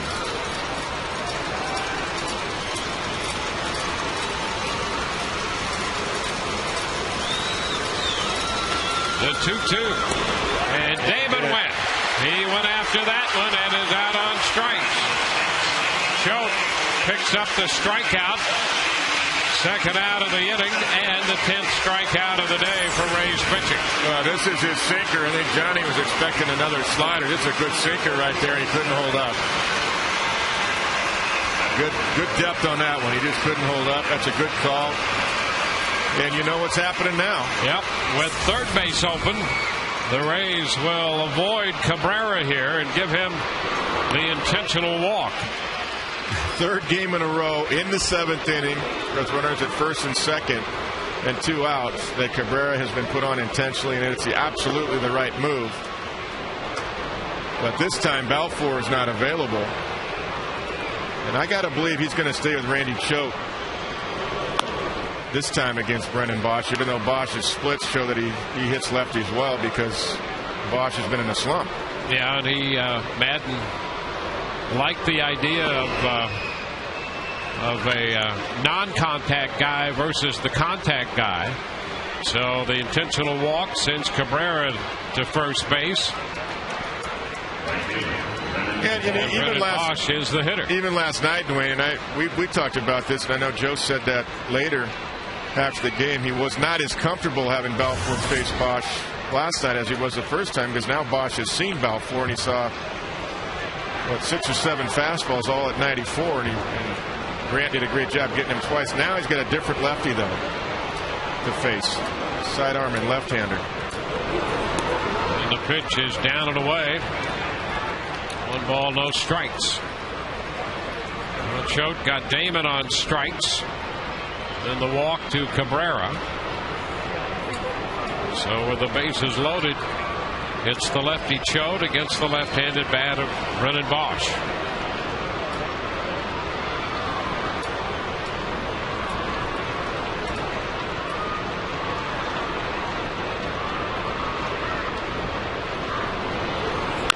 And a ground ball chopped to the right side. Pena to Choate covering, and the Rays get out of that spot on the ground ball to first. A run scores for Detroit. 7th inning stretch. 3-2 Tampa Bay.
It's a Rays game from the all-inclusive Whitney Bank Club.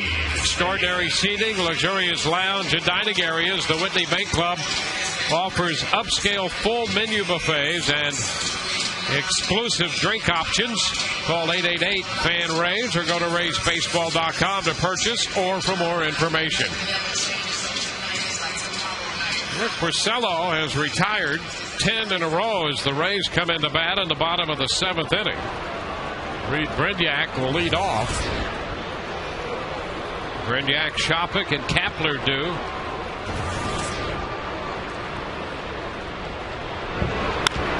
Brind'Yak sends one down the left field side toward the corner. Rayburn on the run and just into that corner makes the catch. That ball was just fair at the 3:15 marker as Rayburn made the grab, and Brind'Yak, who was standing on second hoping that he'd at least get a double out of that, has Rayburn make the catch in the left field corner. Great play by Rayburn. He tracked it all the way, had no fear of the fence. And he caught it. He did indeed. And that would have been a fair ball.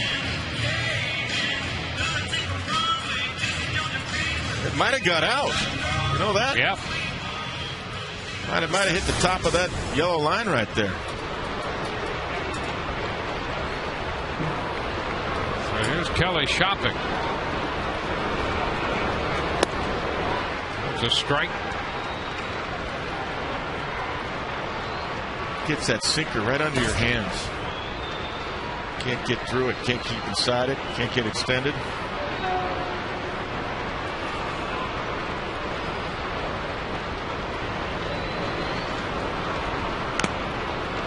Piece of it foul. 0-2.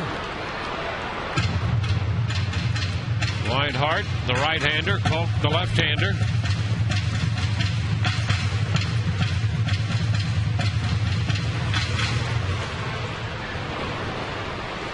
Shopik singled and scored in the 3rd. Struck out his last time. And just gets a little piece of this one, a foul ball. All the same pitch, all hard sinkers. Well, Porcello should feel pretty good about his performance today. Boy, he has settled in. He's retired 11 in a row. And really, if Cabrera makes the play, which most really good first basemen would on that line drive by Pena, it's a Rays only have 1 run. Shopik missed the high fastball. He's out on strikes. 2 up, 2 down. For all the latest updates on the Rays, log on to TampaBay.com. From the diamond of the clubhouse and everywhere in between, you'll get in-depth news, stories, and scores 24 hours a day only at TampaBay.com.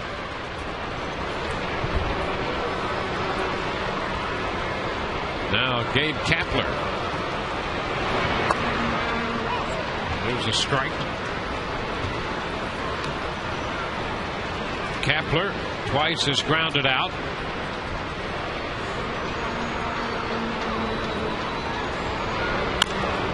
Rolls this one foul. It is behind 0-2.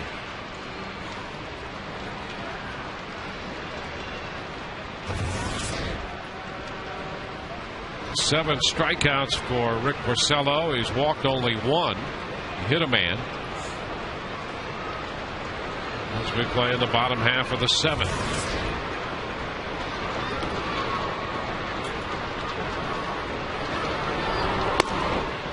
Kapler is out on strikes, and it's 1-2-3 for the Rays. We will head into the 8th inning. 3-2 Tampa Bay.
guys can all wave to the camera.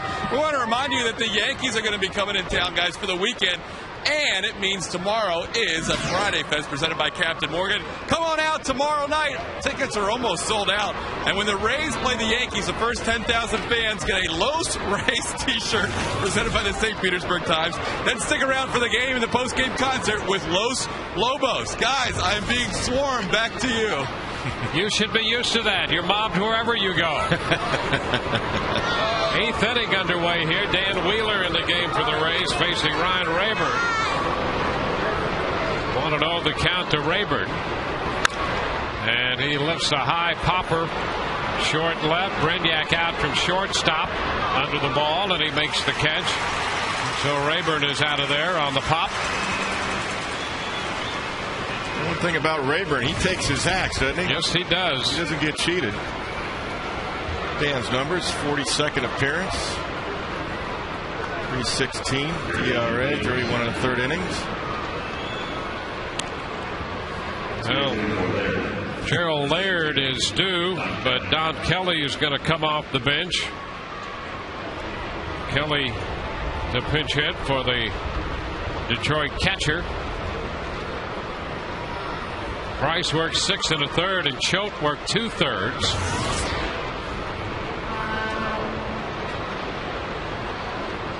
Now Wheeler here in the 8th with Cormier busy in the right field bullpen. Yeah, Cormier acts as Joe Madden's other lefty, being a right-hander, though.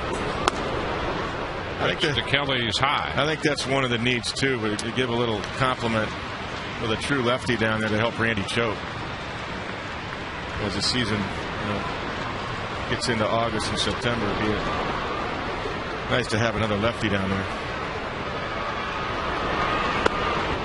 Cut and a miss. 1 ball, 1 strike. Wheeler last worked on Friday in Cleveland. First appearance of the homestand.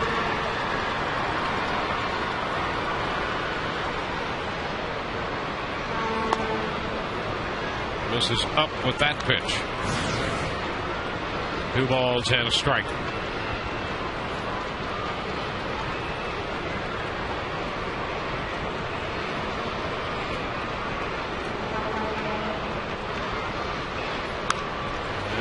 Foul ball off speed, and the count goes to 2-2. Showed a good job of getting out of that spot in the 7th inning with a strikeout of Damon, then the intentional walk to Cabrera, and he got Bosch on the ground ball.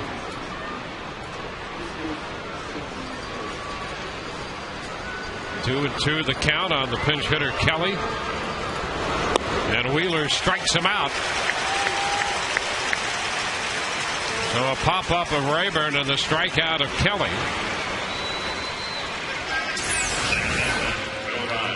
Take a look. Kelly Shapik setting up outside. His fastball is down. Good pitch. A little tailing action to it. And now the hitter is Will Rhymes. He had 2 of the 7 hits surrendered by Price. His triple back in the 3rd led to the first Detroit run. He's going to bunt.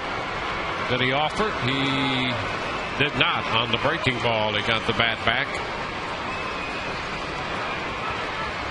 It's a good call throwing a breaking ball first, because he's jumping on every first pitch fastball he sees right down the middle, and he's found some holes with it and some gaps. And a single back in the 7th inning, so he's 2 for 3. And a ground ball down to first. Pena's got it. And 1, 2, 3 go the Tigers in the 8th inning.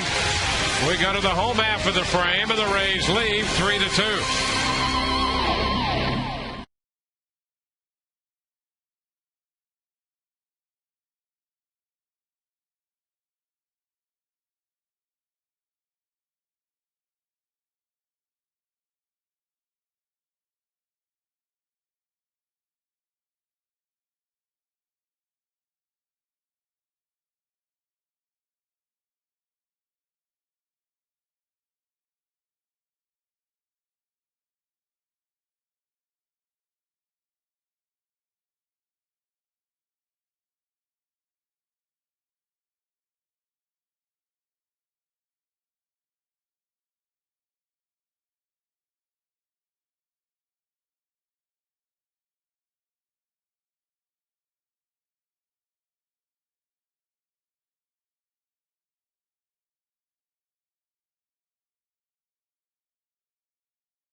between the two starters. Our checkers double of the game, David Price and Rick Porcello. Yeah, Rick Porcello really has found a rhythm here. Hasn't allowed anything until the last base runner was Matt Joyce's walk in the third inning. So he's been outstanding. David Price had an excellent fastball. He pounded the zone today. Had to grind it out. Sean Rodriguez opens the bottom of the 8th, and the first pitch is a high curveball. 1 ball, no strikes. Alex Avila behind the plate. Laird lifted for the pinch hitter. The count is 1-1 now to Sean Rodriguez. 13 in a row retired by Porcello. Yeah, he's got a lock, 68% for strikes there of the total of 100. He's been pounding the inside corner for those right-handed batters. 2 balls and a strike. Been tying everybody up with that sinker.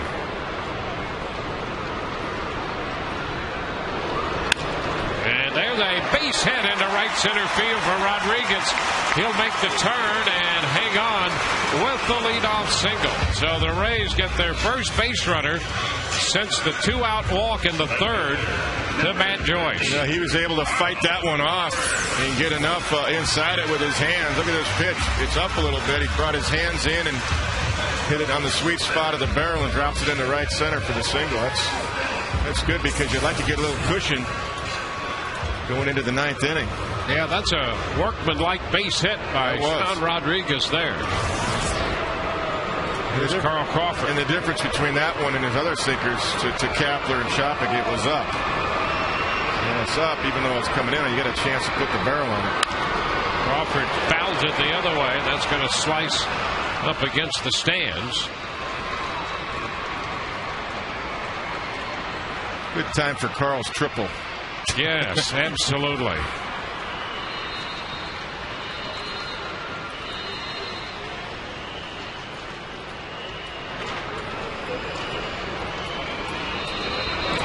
And Rodriguez backhanded first, and a balk called by the plate umpire Ed Hickox. Let's see if Ed said he didn't step. He spun. Yeah, he said he spun. He didn't step. That was the immediate reaction I got watching Ed live here. Yeah, see, there's no step for the lead leg. You got to have distance and direction. Watch the lead leg. He didn't stride at all. He just said he spun. That's a good call. Rodriguez now at second. Pitch is up. It's 1-1. And that could be a huge run out there. So Carl's job sure could. Obviously is to at least get Sean over to third and try to pull the ball. Love a base hit too, but you got to get him over to third base. And the balk called on Price led to a run. Carl behind in the count, 1-2 out in front. Yeah, he tried to pull it. He got a pitch to do it. A lot of times those changeups, you do him a favor. He can roll it over to the right side. Got out front too much.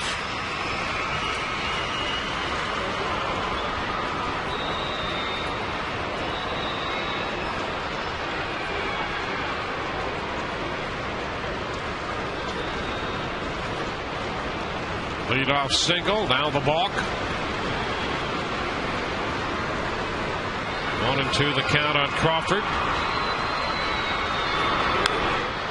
Carl fouls it. Trying to get Rodriguez over. Yeah, that was a tough pitch to stay alive on right there. Pretty good slider.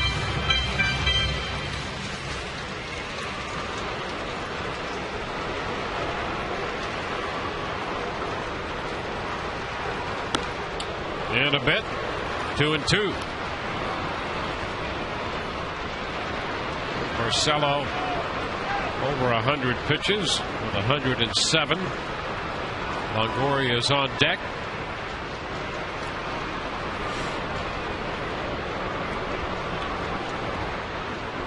Nothing doing on the turn back there.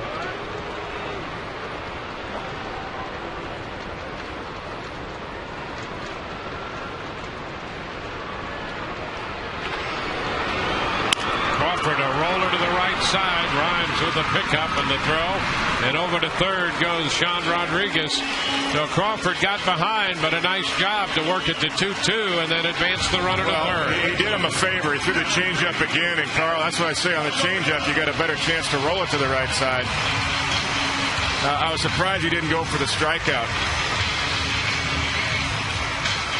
And the changeup, he did Carl a favor, and he's able to make contact and get him over to third base. Now Evan Longoria, they're going to walk him intentionally.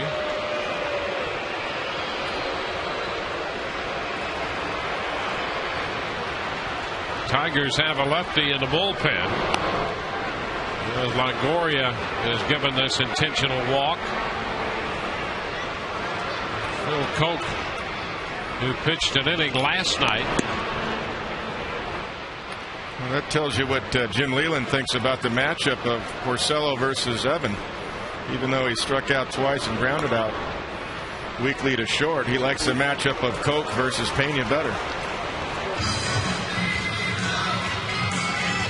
So there will be a pitching change here. Porcello works 7 and a third. Ball goes to the bullpen for the lefty.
Today's Taste Greatness moment. What a good day for Carlos Pena.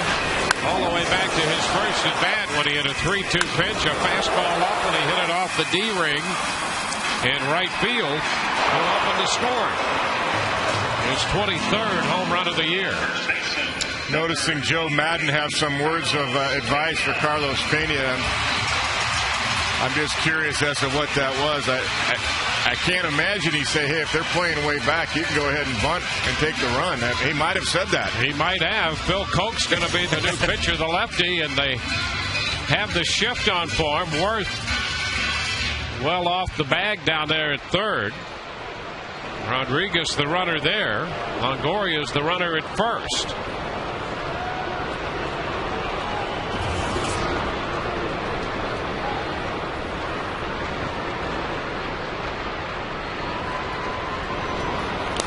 The pitch, he went after it. That's a strike, says Ed Hickok.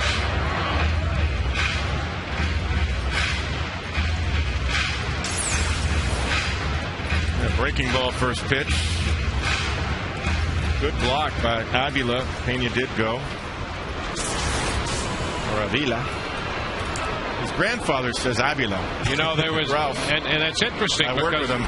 there was a whole discussion about that. Yep. And they, you're absolutely right. He went by Avila, and his father even Avila. Yeah.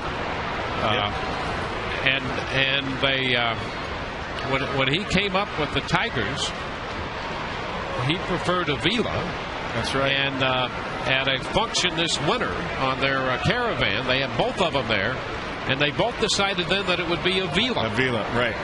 But I know Ralph, the grandfather, still works for the Dodgers for all these years. I worked with him for 10, 12 years, and he says Avila.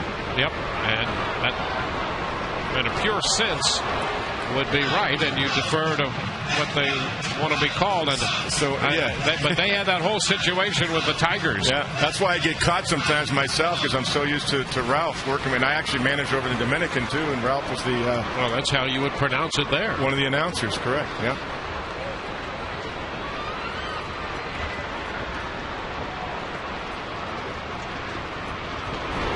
Ground ball down to first and off the mitt of Cabrera. The run will score. Longoria up to second base, and Pena is aboard at first, and the Rays pick up their 4th run of the day. It's 4-2. That's a huge run, too. And again, off the glove of Cabrera. 3 RBIs off the glove of Cabrera, plus the home run for 4 RBIs for Carlos Pena. And here's the difference between tonight or this afternoon and what you're going to see tomorrow night at first base for the Yankees. Mark Teixeira makes this play and turns it into 2. Miguel Cabrera boxes it and turns it into a run. And he's actually played better this series, and we made a nice comment about him, but those last 2 plays, a Gold Glove first baseman, of course, makes those. He knows it. And now Matt Joyce will be lifted. Jason Bartlett on to hit against Koch.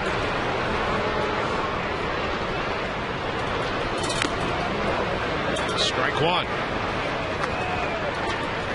So Pena gets a base hit. And a run batted in, his 4th of the day.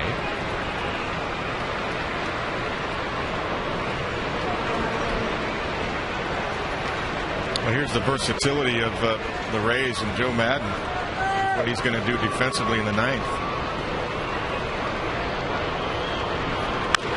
And Bartlett pops it up foul. That's going to be out of play. 0-2. You know, he's got Sean Rodriguez and Brignac. They're so versatile. You know, Rodriguez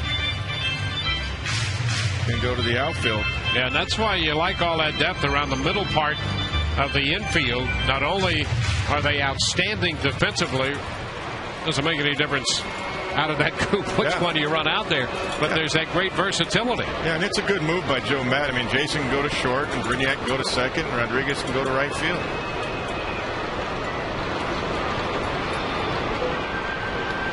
Turn, nothing doing, with a dive back in from Longoria.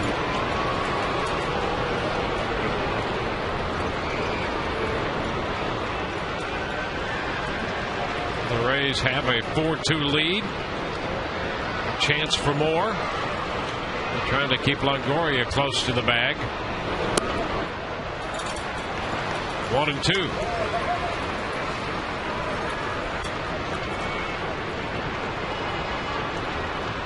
Robbie Weinhart up again in the bullpen.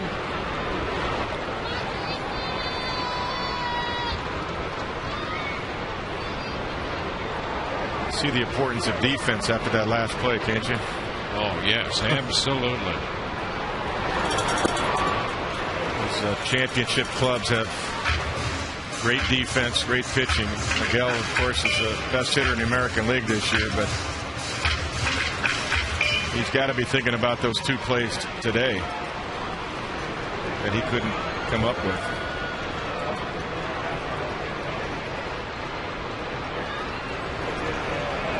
Two now to Bartlett. And the turn again, nothing doing. Rhymes breaking to the bag, and Longoria diving back.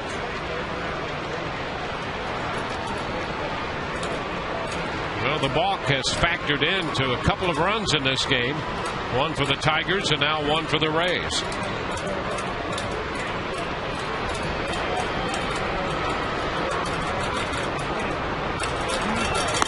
And Bartlett is out on strikes. Went after the fastball up. 2 gone. Number 16, Willie. Yeah, he sure did. 93 up in the zone. It had the plate, but it was up. Jason wasn't able to zone him down in the zone. Chased a bad pitch.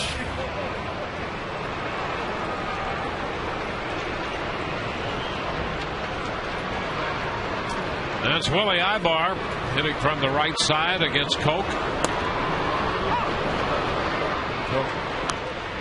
Starts him with a strike.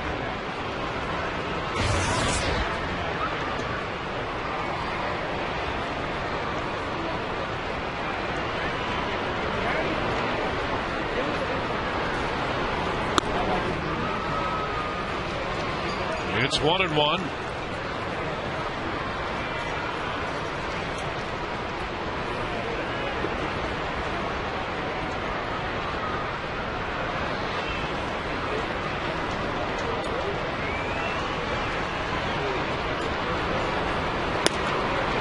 And a strike on the outside edge with a fastball. Puts Ibar behind in the count. Token relief for Porcello.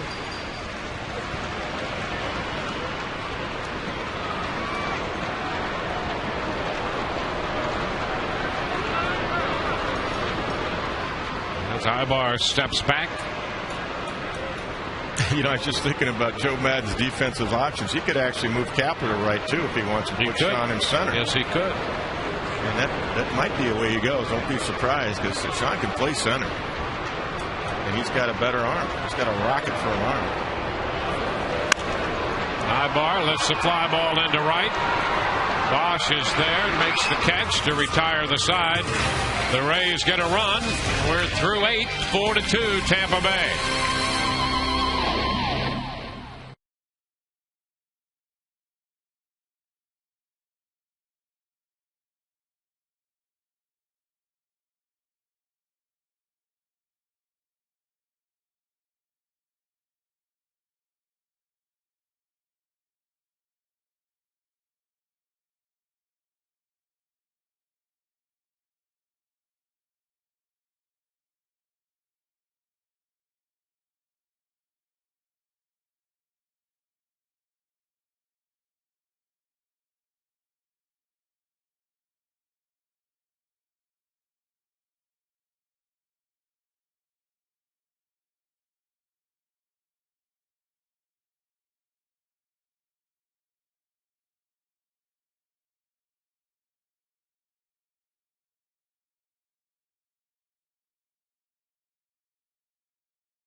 Deals on fuel-efficient Hondas.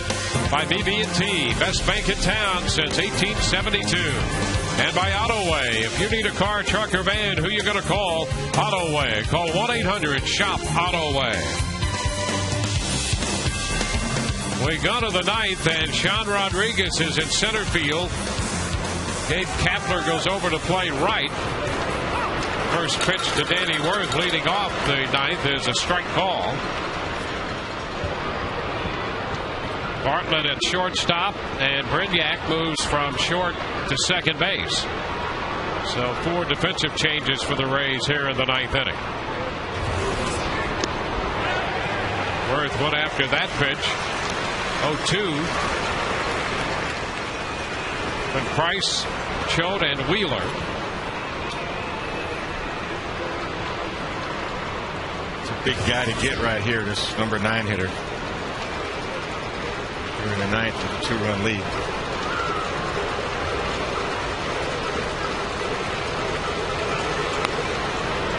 And a breaking ball. He takes it down and away. 1 ball, 2 strikes. Worth walked into third, popped to third in the 5th, and reached on a fielder's choice in the 7th inning.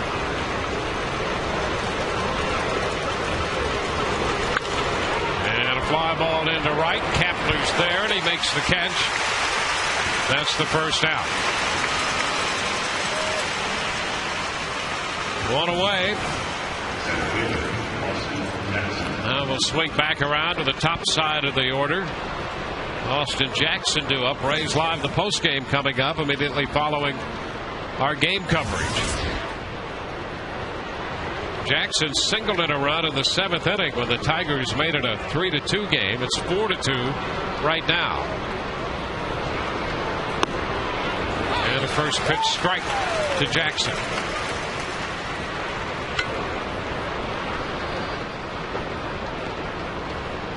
Jackson 1 for 4. He started to go on the breaking ball and checked on the appeal down the field in Colburn. Good bite on that breaker too. Take a look at what Phelan Colburn saw from Jackson. Yeah, he checked. This pitch is up a little bit. 2-1 to count to Jackson.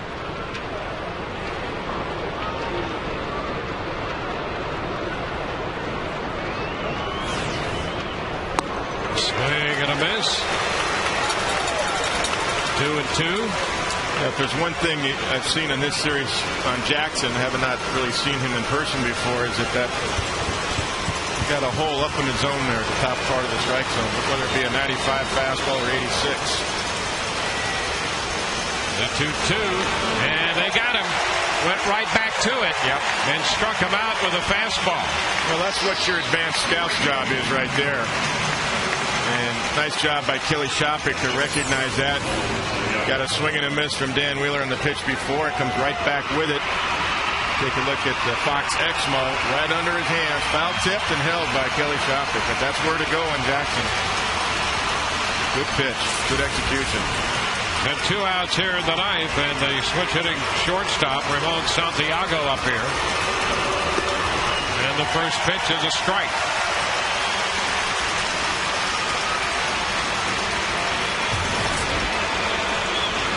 Two outs, base is empty.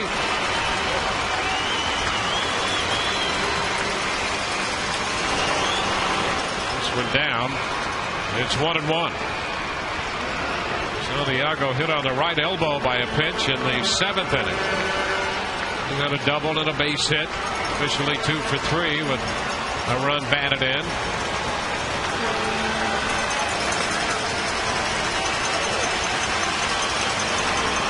And a ground ball back to the mound. Wheeler knocks it down, picks it up, throws. Rays win it. Santiago out, pitcher first, and the Rays sweep the Detroit Tigers. They win their 6th in a row. They are 4-2 winners here this afternoon, and David Price will get his 14th win of the year.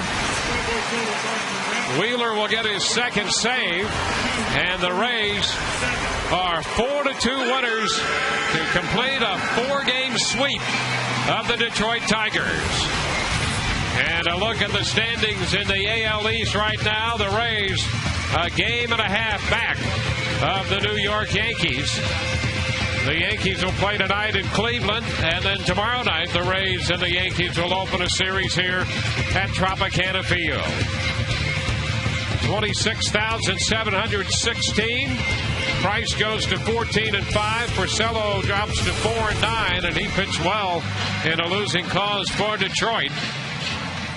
4-6-0 for the Rays, who leave 5. 2-7-0 for the Tigers. They leave 9. Took 2 hours and 37 minutes to play this game. All 4 runs batted in for the Rays via the bat of Carlos Pena, and Todd Callis standing by with Pena right now. Dwayne, thank you so much. 7 RBIs in the series, 6 hits, and a sweep of a Tigers team that had some injuries, but you couldn't take them for granted. You know what? This is a good ball club right there. They got great pitching. You know, not only starting pitching, but bullpen is pretty good. And he's able to get some good things going here. As a team, we did things right, and we came out with some victories. So we're very happy about it. 3 hits today, including a couple of ground balls on the right side. Was it good to finally see a few base hits through that shift? Man, it just goes to show you. Yeah, because of the situation, they couldn't shift me, and there you have it. You only wonder how many times could I have that, done that, throughout the year. But I try not to worry too much about it. I'm glad it worked out today. Carlos, I'm so happy for you because I know how hard you've worked, and it's got to be a mental drain. You're up to 216 now, which doesn't sound like a lot, but from where you've come from, the highest average since May 2nd, it's got to be a grind to have to work through that every day. Oh, it's tough. I try not to identify with that. You know what I mean? It's not me. That's the way I look at it. That doesn't define me. I'm just trying to help my ball club every single day, having some good at bats. This really doesn't tell the truth, actually. We're just talking about the shift. Yeah. I go out there with a mentality. Look, my job is to hit the ball hard, and then after that, I have no control over it. And the production, you're on pace for 36 of 109, so that obviously is right there. For this team to play well going into the All-Star break at home and to come out with your first homestand and win the first 4, I've got to think winning at home could be the key for you guys getting in the postseason. It's huge. At home is where we're supposed to feel the most comfortable. We played well on the road, but we want to make sure that at home we take care of business, and it certainly worked out that way in this first series, and we want to keep it going. Did Joe say anything interesting to you before that last at bat when you had first? Hey, if they shift you, don't be afraid to lay one down. That's what they're speculating upstairs. Final thing, Los. Yankees in town. Looks like it's going to be a sellout or near sellout for every game. This is what you play for, right? Oh, this is great, and we're looking forward to it. We're going to enjoy it for sure. Give it all we have, and then hopefully we'll be in a nice little position at the end of the next homestand, the next series. So we're looking forward to it. We're ready. Nice job today, Los. Thanks. Thank you very much. All right, Carlos Pena, guys, with what Joe Madden said. Hey, don't be afraid to bunt, just like you guys are thinking up there. Back to you. All righty. Well, it's a 4-2 final as the Rays complete the sweep. They are now 63 and 38 on the year following this victory. We'll be right back in a moment.